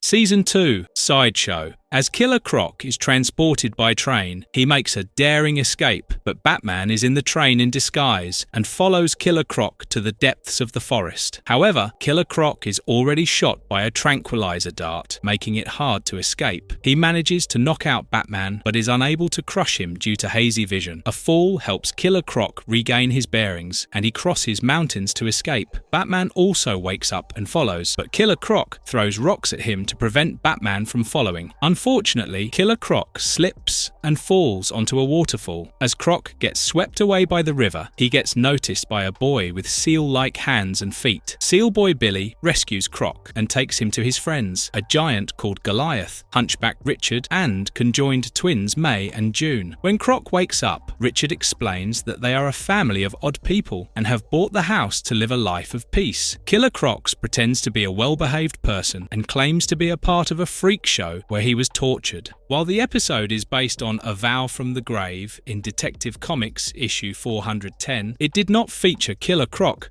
but Kano Wiggins, a death row escape. However, when Croc hears about the family having $50,000, he tries to steal it. Surprisingly, his conscience stops him and Billy finds him sneaking around. Croc puts the money away and lies to Billy, while Batman arrives outside and inquires Goliath about Killer Croc. Goliath misunderstands Batman and warns Croc, who comes out and attacks Batman. Croc cages Batman and lies to turn the family against him. However, when Killer Croc tries to kill Batman, the family realizes the truth in Batman's words. Croc knocks them out with a gas and confines all of them to another cage. Croc takes out the money and tries to shoot Batman, but the caped crusader pushes the cage against rocks and breaks free. Meanwhile, Goliath and Richard also break out of the cage and help Batman. The ensuing fight continues on a water mill, and while Batman gets stuck, Croc gets crushed between the wheel and the mill. Later, when Croc is taken away by the police, Billy feels, but Croc reminds him that he was only being himself. A bullet for Bullock. As Harvey Bullock returns home at night, he gets almost run over by a car. He lights the bat signal, and Batman is surprised to find Bullock waiting. Bullock grumpily seeks Batman's help to find the one trying to kill and threaten him. When Bullock returns to his apartment, the building owner, Nivens, angrily complains to him about his unhygienic and messy habits. Meanwhile, paranoia grasps Bullock while Batman realizes that he needs to guard Bullock. Bullock and Montoya chase a gang of bank robbers, and one of them tries to shoot him. Batman saves Bullock and confronts Bullock at his home. Batman notes that whoever is threatening Bullock doesn't want to kill him. Bullock had amazing character development, and his recent interactions with Batman have been enjoyable. However, when someone shoves Bullock into the subway, he gets saved by an inch. Montoya notices the shaken-up Bullock, while Batman informs him that a criminal called Vincent the Shark Starkey is out of jail and probably has a vendetta against Bullock. The episode is based on Detective Comics issue number 651 and even won an Emmy for outstanding music direction and composition. Moving on, Batman instructs Bullock to ask Summer Gleason for information on crack houses, but Bullock raids her files without permission and she pushes him out. On the other hand, Batman interrogates a drug dealer to get Vinny the Shark's location. Batman gives Bullock a lift as they head out to Vinny's crack house. Although the unlikely duo ambushes the operation, they are quickly captured. Vinny proceeds to kill Bullock, but Batman uses gas pellets to distract and take down the gang. Bullock assumes that the problem is over, but Batman is not sure. That night, Bullock is confronted by a masked gunman, but Batman thwarts him and takes off his mask to reveal it's Nivens. It's outrightly comical that Nivens was so frustrated with Bullock's antics that he wanted Bullock out of the city. Unfortunately, Nivens turns crazy, and Bullock arrests him, thanking Batman for the help.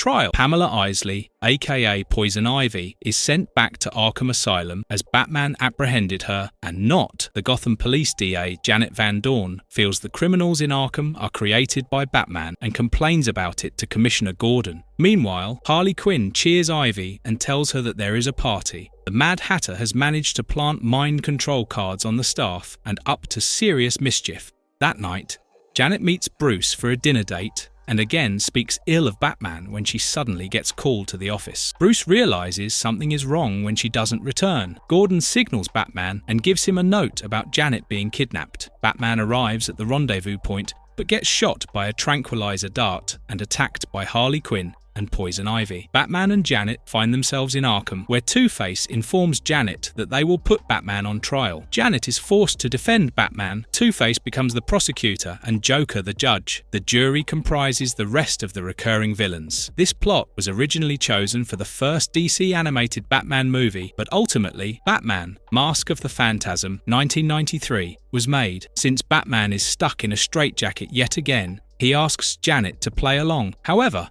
when Janet is forced to question the jury as witnesses, she manages to prove that they would have turned out the same anyway. Harley thanks Batman for creating Joker, while Janet reveals that Joker was the one who ratted her out last time. Janet also drives Ivy mad, and she attacks her. But at the end of it all, Janet proves that the freaks are responsible for the creation of Batman. The jury and Joker are forced to announce Batman as not guilty, but they plan to execute him anyway. In the meantime, Gordon and Montoya find and repair Batman's broken tracker, only to find that he is Arkham. The villains strap in Batman for electroshock, and Joker tries to take off his mask, but Janet uses the batarang she once picked to break the only light in the room. Batman uses the darkness to get free and take down some of the rogues. Joker indiscriminately fires at Batman, nearly hitting Harley and Croc. It damages a generator and shocks Croc. Batman and Janet escape, but are still surrounded by criminals. But Batman averts them, while Gordon and his squad arrive. A relentless Joker still tries to fight, but it's a short-lived one. Later, Janet confesses that Batman is not responsible for the criminals, but wishes to make Gotham a city that won't need him.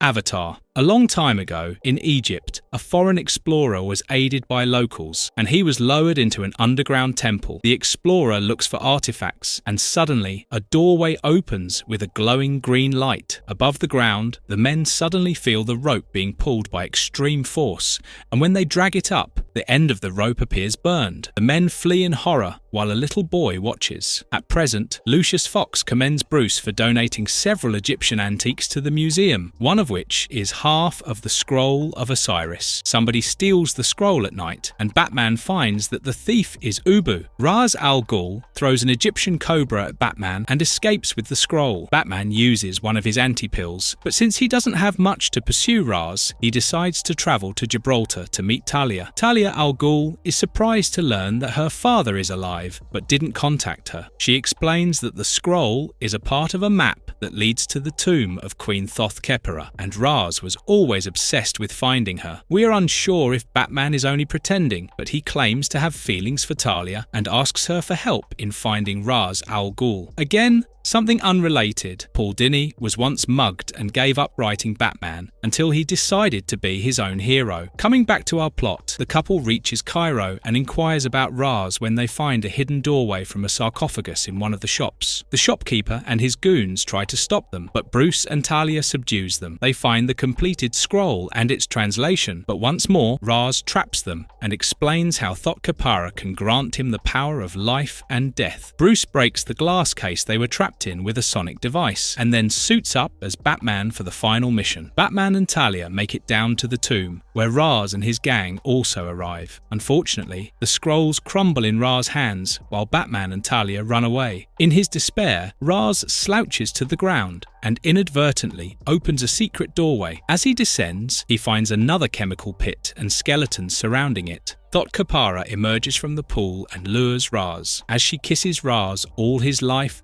forces are drained, and Thoth-Khepera's hag-like self is revealed. Batman and Talia take out Ra's henchmen and help Ra's out of Thoth-Khepera's grasp. Souls from the pit arise to capture them. As Talia helps her father out of the chamber, Batman pushes the statue of Tourette over it, preventing the souls from escaping, and it buries Thoth-Khepera once again. Ra's al Ghul returns to his younger appearance, and the group heads out into the desert. Ra's re-accepts his daughter, but Talia notices that he is still tied up. Since Batman still intends to take Ra's to the authorities, Talia forces Batman to leave. As Batman promises there will be another time, Ubu leaves him water to drink.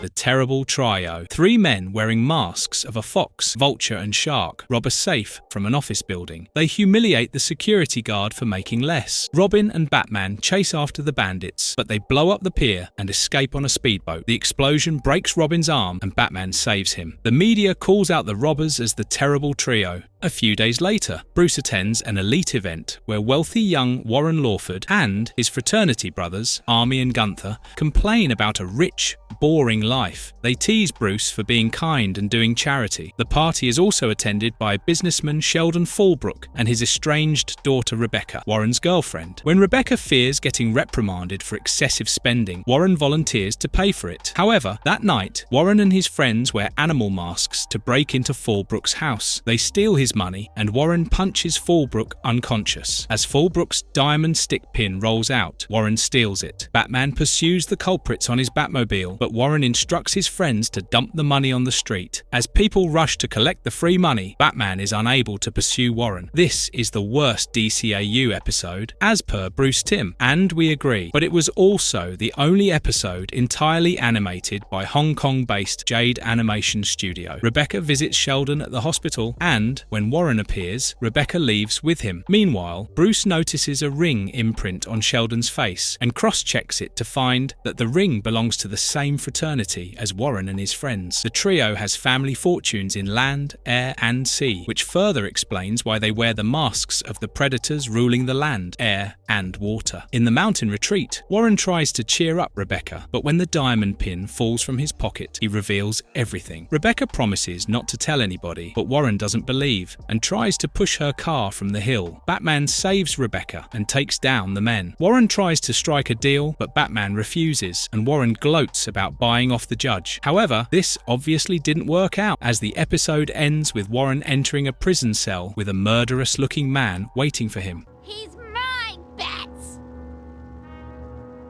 Harlequinade, the Joker steals a huge bomb from a mob auction with the intention to blow up Gotham, but Mayor Hill denies Gordon's evacuation request as there is no solid proof. Batman makes a deal with Harley Quinn to learn about Joker's whereabouts. At first, Harley takes Batman to Joker's most recent hideout and changes into her Harley Quinn costume. Harley's babies, the pet hyenas, attack Batman, but she calls them away. Batman also notices that Joker has the entire city in video surveillance. Since Joker is nowhere to be found, Harley takes Batman to a mob gambling party where Harley meets an old acquaintance, Boxy Bennett. Batman gets captured by the mob, but Harley notices Robin sneaking in to buy him some time by performing a song called Say That We're Sweethearts Again. The song is absolutely rocking and nicely done by Sorkin. Once Robin has cut off Batman's restraints, the dynamic duo engages the mob and Harley joins in. The title of the episode is a reference to the British theatrical tradition of a harlequinade, which is the part where a clown plays the central role. Once they are out of the mob's den, Batman inquires Robin if he has learned anything about Joker's whereabouts, and Harley comments that Joker probably has Mayor Hill held hostage to distract the cops. This proves true as Batman spies on Joker, taking a dip in Mayor Hill's swimming pool. Batman handcuffs Harley to the Batmobile and takes Robin to sneak into the mansion. However, Harley slips out of the cuffs before she tweaks with the Batmobile. Meanwhile, Joker rants about his plan to take out all of Gotham when Batman butts in. Robin frees Mayor Hill, but Harley uses one of Batman's guns to pin Batman to a tree and tie up Robin. Harley and Joker reunite and switch on the bomb's timer. Joker takes Harley to their biplane so that they can enjoy the explosion from the sky, but Robin points out Joker wouldn't have picked up Harley if she didn't arrive. Joker lies, and Harley starts doubting. She insists on saving the other Arkham inmates, but Joker refuses. Batman cunningly reminds Harley of her hyenas, and when Joker promises to buy her goldfish, she gets mad. Harley switches sides and helps free Batman and Robin, while Joker rides the biplane with his crew and tries to blow them up. Robin disables the larger bomb while a mad Harley fires a pinpoint shot, knocking out Joker. As Joker fires uncontrollably, the plane crashes into Hill's mansion, but Joker still survives. As he stumbles out, Harley shoots at him. As a flag pops out of the barrel, Batman and Robin sighs in relief, but is probably smacked to see the uncanny reunion of Joker and Quinn.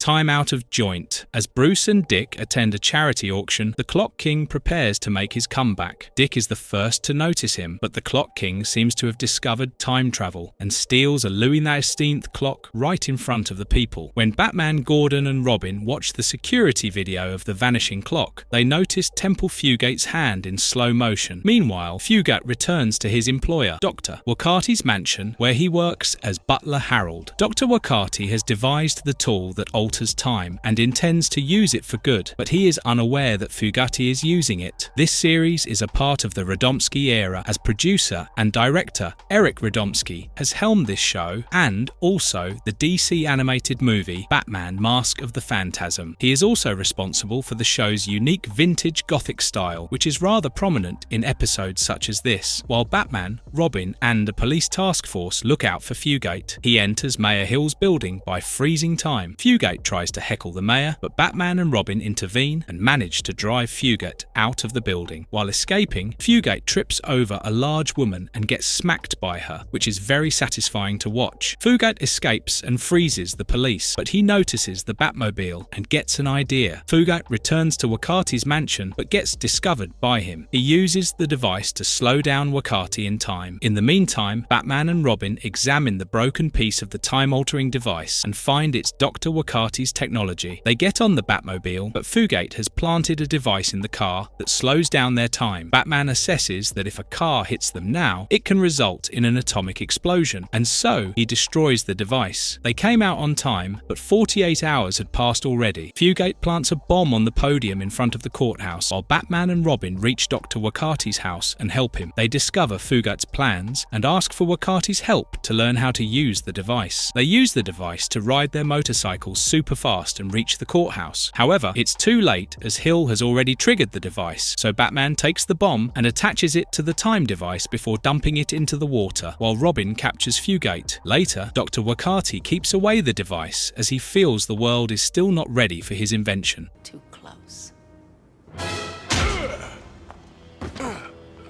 Catwalk. Selina Kyle misses being the Catwoman, while Bruce Wayne is still smitten. Selina tells Bruce how out of place she feels. Veronica Vreeland might be jealous, but still shows Selina and Bruce the conservation hall built in honor of her grandfather, Stanton Vreeland. Selina argues that Stanton was a hunter who was responsible for making many of these animals go extinct. As she leaves the museum hurriedly, she gets shoved into a car with Scarface and the ventriloquist inside it. Scarface offers Selina a way to reclaim her life and steal some jewels. Although Selina refuses at first, she eventually gives in and enters the museum with Isis. Unbeknownst to her, she has walked into a setup as Scarface and the gang want Catwoman to take the fall as they steal and smuggle the stuffed animals. As Catwoman tries to steal a jewel, Rhino and the other henchmen attack the museum, alerting the police. Selina manages to escape, but Batman confronts her at home. She lies to Batman about returning to apologize for her rudeness, but donned the costume to investigate. Batman asks her to join him and explain that to the police, but once they are inside the museum, Selina shows her true colours and tries to get away. While Selina Kyle is portrayed as a rich and enigmatic woman, she is a dominatrix in the comics. A fight ensues between the Bat and the Cat, but Selina has revenge on her mind and leaves. As she sneaks in on Scarface, Isis meows, and Scarface notices her. Scarface drops the log she is perching on, and Catwoman gets knocked out. Isis wakes up Catwoman before a conveyor belt saws her in half. As Rhino captures her, Batman comes to Catwoman's rescue. In the ensuing battle, Batman takes out Scarface's henchmen, and Catwoman throws Scarface onto the conveyor belt. Ventriloquist pleads with Catwoman to let him help, but Catwoman refuses, and the ventriloquist tries to attack her with a Tasmanian tiger. The ventriloquist stops the belt, but Catwoman drops logs on the puppet. As Selina tries to kill the ventriloquist, Batman stops her. Catwoman gives him a choice to either catch her or rescue the rare Tasmanian tiger she just threw in the fire. As Batman chooses the tiger, Catwoman vanishes, leaving a sad and dejected Batman alone. Catwoman also notes that she must walk alone.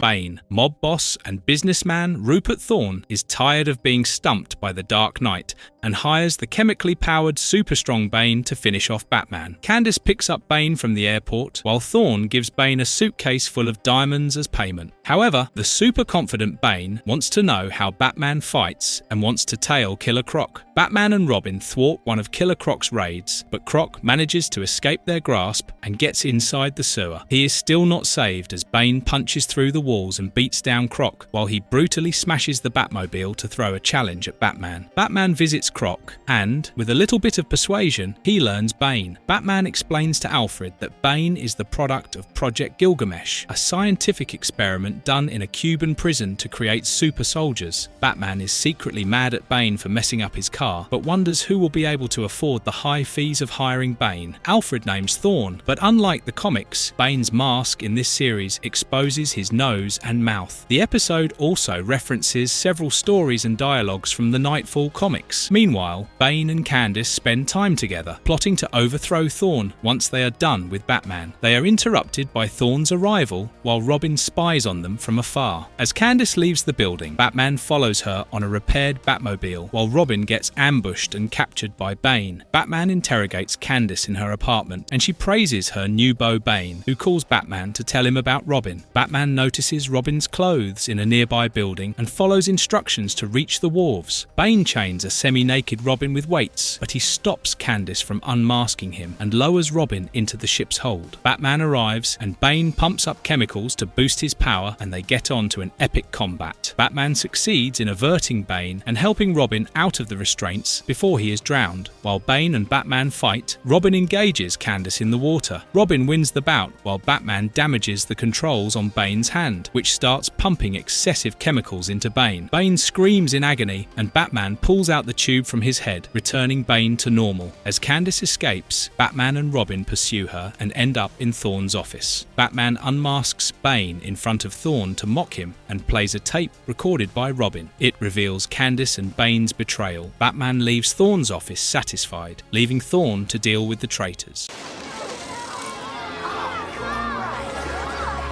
Baby Doll. Gotham's latest trouble is a series of kidnappings, and the latest victim is actor Brian Daly. Brian exits a theatre and finds a little girl sobbing, only to later recognise her and get kidnapped. Gordon, Batman and Robin shuffle through the photos of the missing actors and notice they are from a 20-year-old sitcom called Love That Baby. The titular character, Baby Doll, was played by Mary Louise Dahl, and Batman explains that Dahl suffers from a rare condition called systemic hypoplasia, which stops her from aging physically. Soon, they are called into action when another actor, Tammy Vance, is abducted. As Batman and Robin try to chase the kidnappers, Baby Doll appears in front, forcing Batman to swerve and crash. However, Batman and Robin realise that it's her all along. Baby Doll throws a kickball-shaped smoke bomb to pull off her disappearing act. Batman and Robin visit Summer Gleason to gather information on Dahl. Summer tells them that Dahl was the one who left for a career in theatre but got ridiculed for her acting, which affected the popularity of Love That Baby and resulted in its cancellation. Baby Doll is made identical to Mitzi from Animaniacs 1993, which is also made by Warner Brothers. Meanwhile, Baby Doll assembles her kidnapped co-actors in her hideout. The actors protest, and an old actor called Todd complains about Dahl's tantrums. However, Baby Doll simply berates the man while Dahl's henchwoman, Mariam, kicks him in the chest. Baby Doll now uses her real mature voice to explain her situation and wants the show to be renewed. That will have to wait as Batman and Robin finishes watching all the videotapes and finds that a new character called Cousin Spunky was added to the show, who became more popular and even ruined Baby Doll's birthday in one of the episodes. They realise that Spunky would be next, and soon an adult Spunky gets kidnapped. Baby Doll bullies a tied-up Spunky as he joins the dinner table in the mock setup of her hideout. She places dynamite on a cake and puts it in front of Spunky so that all of them can be blown to bits together. However, Spunky proves to be unconventionally smart and agile as he pulls away the dynamite with his mouth and throws it away before it blasts. Spunky turns out to be Robin in disguise. Cousin Spunky is also a reference to Cousin Oliver in The Brady Bunch, 1969. An enraged Baby Doll tries to shoot him with her rag doll, but Batman enters and disarms Baby Doll. Mariam engages Batman while Baby Doll runs away. However, the dynamic duo subdues the woman, and while Robin rescues the actors, Batman goes after Baby Doll. They end up in Funland Amusement Park, and although Batman tries to be compassionate, Baby runs away and faces the House of Mirrors. She suffers a breakdown as a mirror shows her how she should look like an adult, and ultimately, Batman manages to comfort her.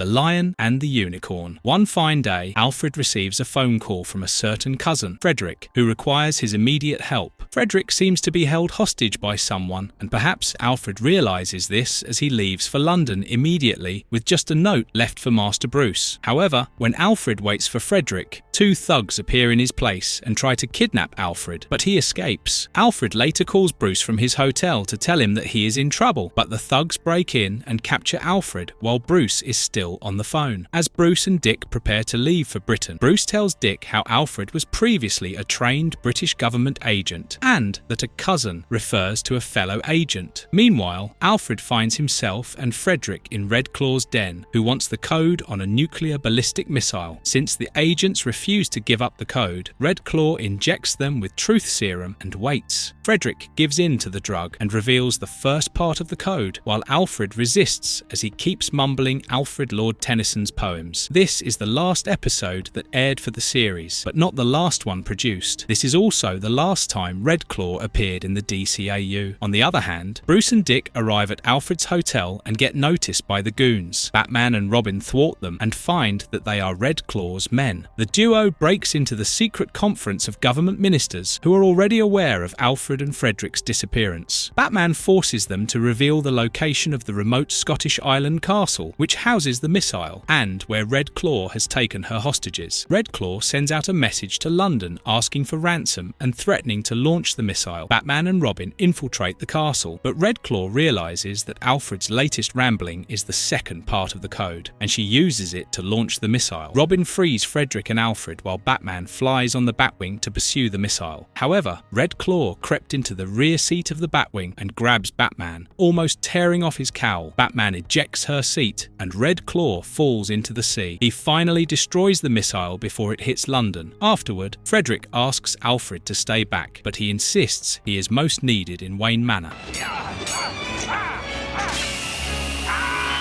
Showdown. The Society of Shadows kidnaps an elderly resident from a retirement home in Gotham, and although Batman and Robin intervene, the agents escape with their captive. As Batman looks into the captive's room, he finds a tape recording. As Batman and Robin play the tape, they hear Ra's al Ghul tell them a story. In 1883, Jonah Hex, a bounty hunter with a deformed face, visits a nearby town, Devil's Hole, to find the fugitive outlaw Arkady Duval. A barmaid recognizes Arkady as a notorious man who was driven out because of hurting women. She promises to take Jonah to where some strange activity is going on. As the woman leads Jonah to the mountains, they notice strange lights and steam coming from the caves. This episode marks the first appearance of Jonah Hex in the DCAU. Jonah sends her back and investigates, where he finds a makeshift factory building and an enormous airship. Duval acts as a ruthless manager of the entire operation, and when he mercilessly whips one of the workers, he gets scolded by Ra's al Ghul. Ra's proclaims using the airship Phoenix to destroy the railroads connecting the east and the west of North America so that he can take over the US government and stop its destruction of the environment. However, Hex is discovered, and although Duval is ready to kill him, Ra's orders him to lock up Hex instead. Hex escapes and manages to get on the airship. The Phoenix interrupts the inauguration ceremony of the railroad and destroys the bridge. Hex starts taking down the workers and finds Duval. Hex turns the ship's cannons to its hydrogen barrels, destroying the airship. Ra's abandons Duval and escapes with his own men, while Hex and Duval fall off when the ship crashes. Duval tries to offer Hex money to spare his life, but Hex refuses the money and leaves Duval alive anyway. In the present, Batman and Robin finally catch up to Ra's and Ubu as they try to board an airplane with an elderly Duval. In a twist of events, Ra's reveals that Duval is also one of his offspring, but since he was too cruel, Ra's doesn't consider him an heir. Duval survived all these years due to the Lazarus Pit, but a long prison sentence has destroyed his mind too far for the pit to restore him. Ra's pleads with Batman to let him go with his son, and Batman agrees, promising to meet up again another day.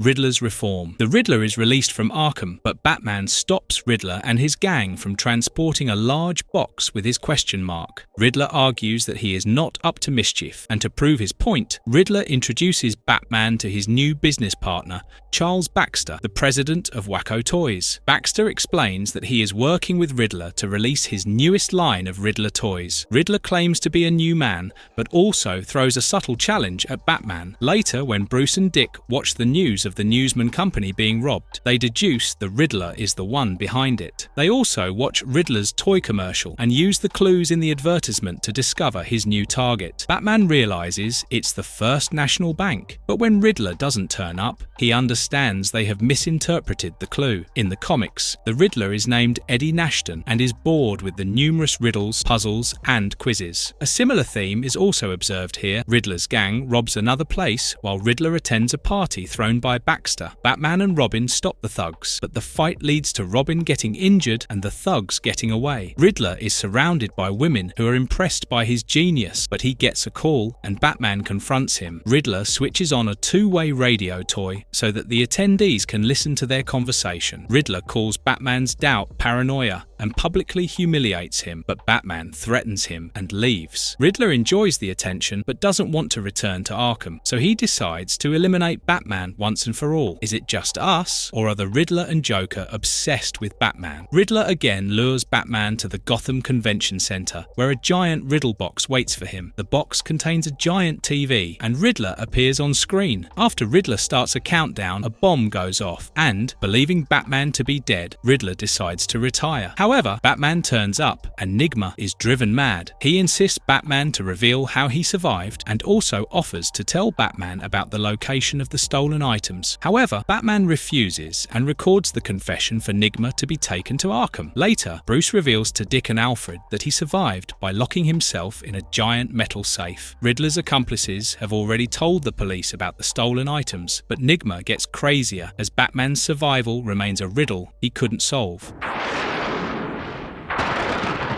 Second chance. It's time for Harvey Dent to get the corrective surgery for his scars, and the doctor puts him under anesthesia while Batman and Robin watch from the sunroof. However, before the surgery commences, a group of thugs abducts the unconscious Two-Face, claiming that their boss wants to teach him some respect. Batman and Robin go after the thugs, and while Robin fails, Batman succeeds in stopping the van, but Harvey is nowhere to be found. Batman and Robin assume it's either Rupert Thorne or the Penguin who must have abducted Harvey. Robin gets caught when he spies on Thorne, but the man assures him that he has not kidnapped Harvey. Thorne still enjoys the news and orders his men to dump Robin into the river. Robin had hidden a glass cutter in his gloves, so when he is shoved off Gotham Bridge, Robin manages to untie himself and attack the thugs. Meanwhile, Batman confronts Penguin at the Stone Gate Penitentiary. Penguin claims to be mad at Two-Face for encroaching on his jewels, but vouches that he would never attack a man when he is hospitalized. However, he sets his pigeons on Batman, forcing him off the prison walls. It's ironic for Batman to be bothered by pigeons, but he manages to escape before the police notice him. Batman's appearance in this series is a mix between Neil Adams's and Jim Aparo's versions from the comics. While Bob Kane's ears were used for the cowl, the show has managed to bring out the formidable look of Batman, even though he essentially wears tights. Robin and Batman meet up, but Batman suddenly realizes who might have kidnapped Harvey. He examines the footprints of the kidnappers in the hospital and stops Robin from following, as clearly there might be significant danger. As Batman arrives at an under-construction building, he reveals that Harvey's worst enemy is Two-Face. Two-Face emerges from the dark, and his thugs capture and tie up Batman on a crane. Two-Face points out a dynamite is attached to it, and he will trigger the bomb after tossing the coin. Batman insists on making it land on the ground, but the coin lands on the edge, making Two-Face unable to decide. As Two-Face flips it multiple times, Batman escapes and takes down the thugs, while their shooting triggers the bomb. When Two-Face slips, Batman gets hold of him and reveals that he switched the coin. The thugs try to attack Batman, but Robin suddenly appears and takes them down. Batman manages to convince Harvey to let go of the coin, but Two-Face prefers suicide. As the bomb goes off, Robin, Batman, and Harvey fall. The three survive, and as Harvey gets taken back to Arkham, Bruce assures him. Bruce also thanks Dick for being there for him.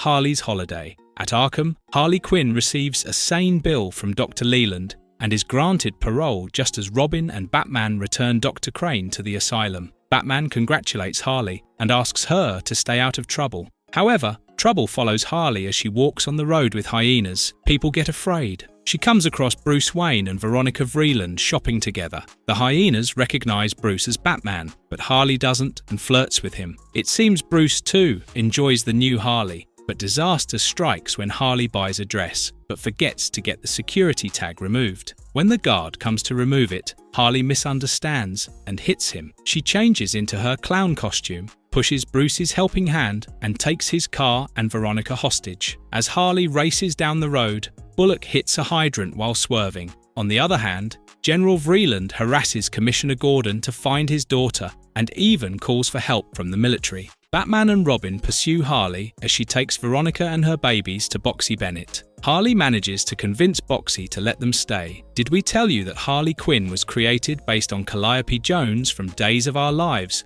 which is also played by Arlene Sorkin? Anyway, Harley's bad day prevails as Boxy wants to use Veronica for ransom. Harley protests as she wants Veronica to be returned home and only wants to get away from town. Batman and Robin also break into Boxy's hideout, and while Harley tries to escape with Veronica, the heroes fight the goons. Boxy also manages to escape from the clutches of Harley's babies and follows her for revenge. Meanwhile, Veronica promises to drop any charge against Harley if she survives the day, but General Vreeland follows them on a tank. The chase ends with Bruce's car crashing, but Harley and Veronica survive. Harley returns Veronica to Robin's arms while Robin and Bullock capture Boxy. Batman goes after Harley, who is, at this point, really mad that her day is not going well. She suffers a few more accidents until Batman saves her and returns her to Arkham. Veronica has kept her word, as Dr. Leland promises Harley would be out soon. Batman sympathizes with Harley and gives her the dress she bought. A happy Harley kisses Batman as Robin and Poison Ivy watch curiously. We could have been a team. Lockup. Once again, Batman and Robin return Scarecrow to Arkham, but he insists he is only running away from Warden Lyle Bolton. Soon, there was an official inquiry on Bolton, attended by Bruce Wayne, Mayor Hill, Commissioner Gordon, and Dr. Bartholomew. The doctor asks the inmates to speak up about their inconveniences, but everyone keeps quiet or lies. Bruce announces that Bolton should be reinstated for another 8 months, triggering Harley, Ventriloquist, and Scarface, as well as Crane, to share how they are assaulted and abused by Bolton. Bolton gets mad and fights with the staff, but he is fired. Later, Bolton watches Summer Gleason reporting about him and adds the liberal media to his hit list. 6 months later, Summer finishes interviewing Bruce when she and her car get hauled into an armoured police car. Batman tries to save her but finds a costumed vigilante called Lockup. It is none other than Bolton who offers Batman to join him, but Batman refuses. Lockup gets away with Gleason, and next, he kidnaps Dr. Bartholomew. Batman finds the doctor's guard tied up, and when Batman answers the bat signal, he finds Bullock handcuffed. Bullock informs that Gordon is kidnapped, and as Batman helps Bullock, he asks him to protect the mayor. Lockup is original to the cartoon and only appeared once in the DCAU. However, he was later introduced in the comics. Hill refuses help as he boasts of a high-security mansion, but Batman and Robin prove him wrong. Lockup also uses a smoke bomb to kidnap the mayor. It's a little curious that Lockup didn't go after Bruce Wayne. Batman and Robin realise that Lockup must have confined his captives in a ship that was once a temporary prison, with Bolton as chief of security. As Robin goes to disable the security measures, Batman looks for Bolton, who watches them from the security camera. Robin succeeds, while Batman battles Lockup. The vessel accidentally starts and hits a reef, causing water to gush in. Robin manages to help the captives out before they are drowned, but Lockup and Batman fall into the ocean. Batman miraculously survives and comes up with Bolton. When Bolton is taken back to Arkham, the inmates enjoy his admittance, while Bolton is glad that now he can keep a close eye on the lunatics. Make 'em laugh. It's one of those nights in Gotham when a costumed weirdo calling himself the Condiment King attacks the patrons of a restaurant. As he tries to run with the loot, an exasperated Batman stops him. Condiment King still challenges Batman, but slips on his own sauce and falls on Bullock's car. Montoya recognizes him as TV comedian Buddy Standler. Buddy gets admitted to the hospital but gets sued, and his show gets cancelled. The next day, Alfred witnesses a similar incident when a man in a mouse costume calling himself the Pack Rat attacks a department store. However, instead of cash and jewellery, he wants random, useless stuff while he is armed with a machine gun. Alfred calls Batcave, but Pack-Rat catches him and destroys the phone. Batman and Robin enjoy talking down Pack-Rat as he electrocutes himself. Robin removes Pack-Rat's mask and recognises him as another TV comedian, Harry Loomis. Batman also finds a microchip in his neck, indicating he is mind-controlled. Meanwhile, a familiar voice kidnaps another comedian, Lisa Lorraine, under the pretense of delivering her pizza. Batman and Robin visit Arkham and find that even the Mad Hatter is mind-controlled. Later, at Batcave, they find that all 3 comedians are judges at Gotham's annual stand-up comedy competition. Robin and Alfred show Batman the previous year's tape, which shows a man called Smilin' Shecky Rimshot appearing on stage just before the winner's announcement. The judge throws him out for not following regulations, but he swears revenge. Batman realises the contestant is the Joker. Interestingly, Mark Hamill was once considered for playing Batman in the movie Batman 1989, although it's difficult to visualise. Whereas Michael Keaton was known for his comic roles before he did Batman. That night, Joker and his new henchmen take the show and its audience hostage as he vies for the prize. Batman and Robin break into the performance, but Joker unleashes Lisa Lorraine, Almighty Mom. Robin handles Lisa while Batman pursues Joker, who gets on a giant clown-shaped balloon. Batman and Joker fight on the balloon, and Robin joins in. Joker is ultimately subdued and made a public spectacle as his pants come off, revealing his underpants. A humiliated Joker hides his face with the trophy as he gets arrested.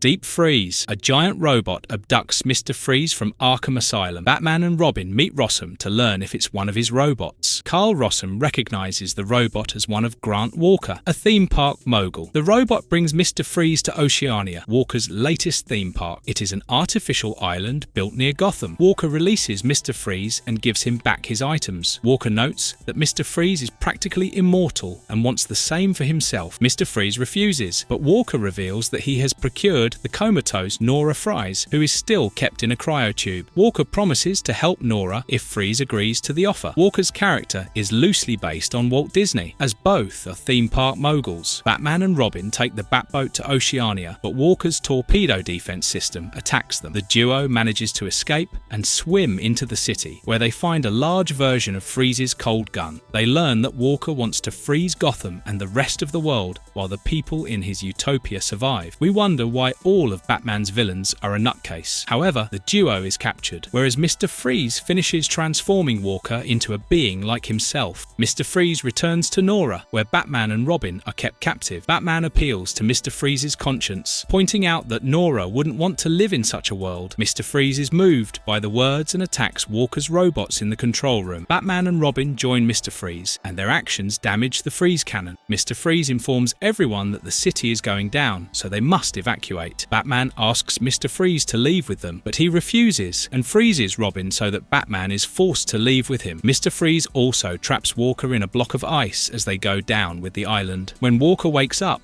he panics, realizing where he is. Batman's cape helps the ice melt on Robin, and once at Wayne Manor, they discuss the possibility of Freeze being alive. Batman is right, as Mr. Freeze remains alive in a block of ice with his wife. Batgirl returns. Now you know how it feels to look the Grim Reaper in the eye, Daggett. Batgirl returns. It is the final episode of the series, but unfortunately, Batman and Bruce Wayne feature only for a few seconds. It starts with Batman being attacked by Penguin, Joker, and Two-Face when Batgirl comes to his rescue. Just as they are about to kiss, Barbara wakes up from her dream as Dick calls her to get a pizza. She refuses as she has a math exam, but someone slips in a newspaper that a priceless jade statue of a cat is stolen from the university. Barbara investigates as Batgirl and encounters Catwoman, who assures her she is not the one to steal the statue. But before they can discuss anything further, Robin intervenes and chases Catwoman. Batgirl tries to stop him, but he won't listen. Catwoman trips Robin and escapes, while Batgirl insists that Catwoman is not the thief. Fun fact, in 1997, Taco Bell sold a set of 5 kids' meal toys under the banner The Adventures of Batman and Robin, which is the retooled name for most of the second season. The next day, Barbara finds Catwoman's message pinned on the board, which is addressed to the winged mouse. Whether Selina Kyle knows Barbara Gordon's identity is not explicitly shown. Meanwhile, Robin calls Bruce, who is in Paris for business activities. Bruce warns Robin that Selina can manipulate Batgirl, so he should keep an eye on her. Batgirl follows Catwoman's instruction and meets her at the pier, where Catwoman suggests a partnership. The girls enter a bar called Stacked Deck and interrogate a man called the Chemist on the chemicals used to melt the padlock in the university. The Chemist delivers a few pieces of information, but as he tries to escape, a bar fight ensues, and the girls take their leave. They end up in Roland Daggett's laboratory, where he once made Renew You. Daggett captures the girls and tries to kill them, but Robin intervenes. Robin and Batgirl take down the goons, while Catwoman manages to steal the Jade Cat from Daggett. Catwoman almost throws Daggett into a chemical vat, but Batgirl stops her. Batgirl chases after Catwoman and forces her to surrender. Robin appreciates Batgirl for holding her own. However, Catwoman escapes with the police car, and Batgirl stops Robin from pursuing. Marvelous verdict. As we complete exploring the Batman saga, it feels like we have been transported through time. Batman, the animated series, serves dark noir nostalgia with a hint of a classic masterpiece. The music and artwork complement each other beautifully, while the eccentric characters and their twisted tales of gratification have the right build-up for a thriller. We love that. with barely any subplots. The show kept us hooked, and if loved our thorough autopsy of the show, do like the video and subscribe to Out Channel.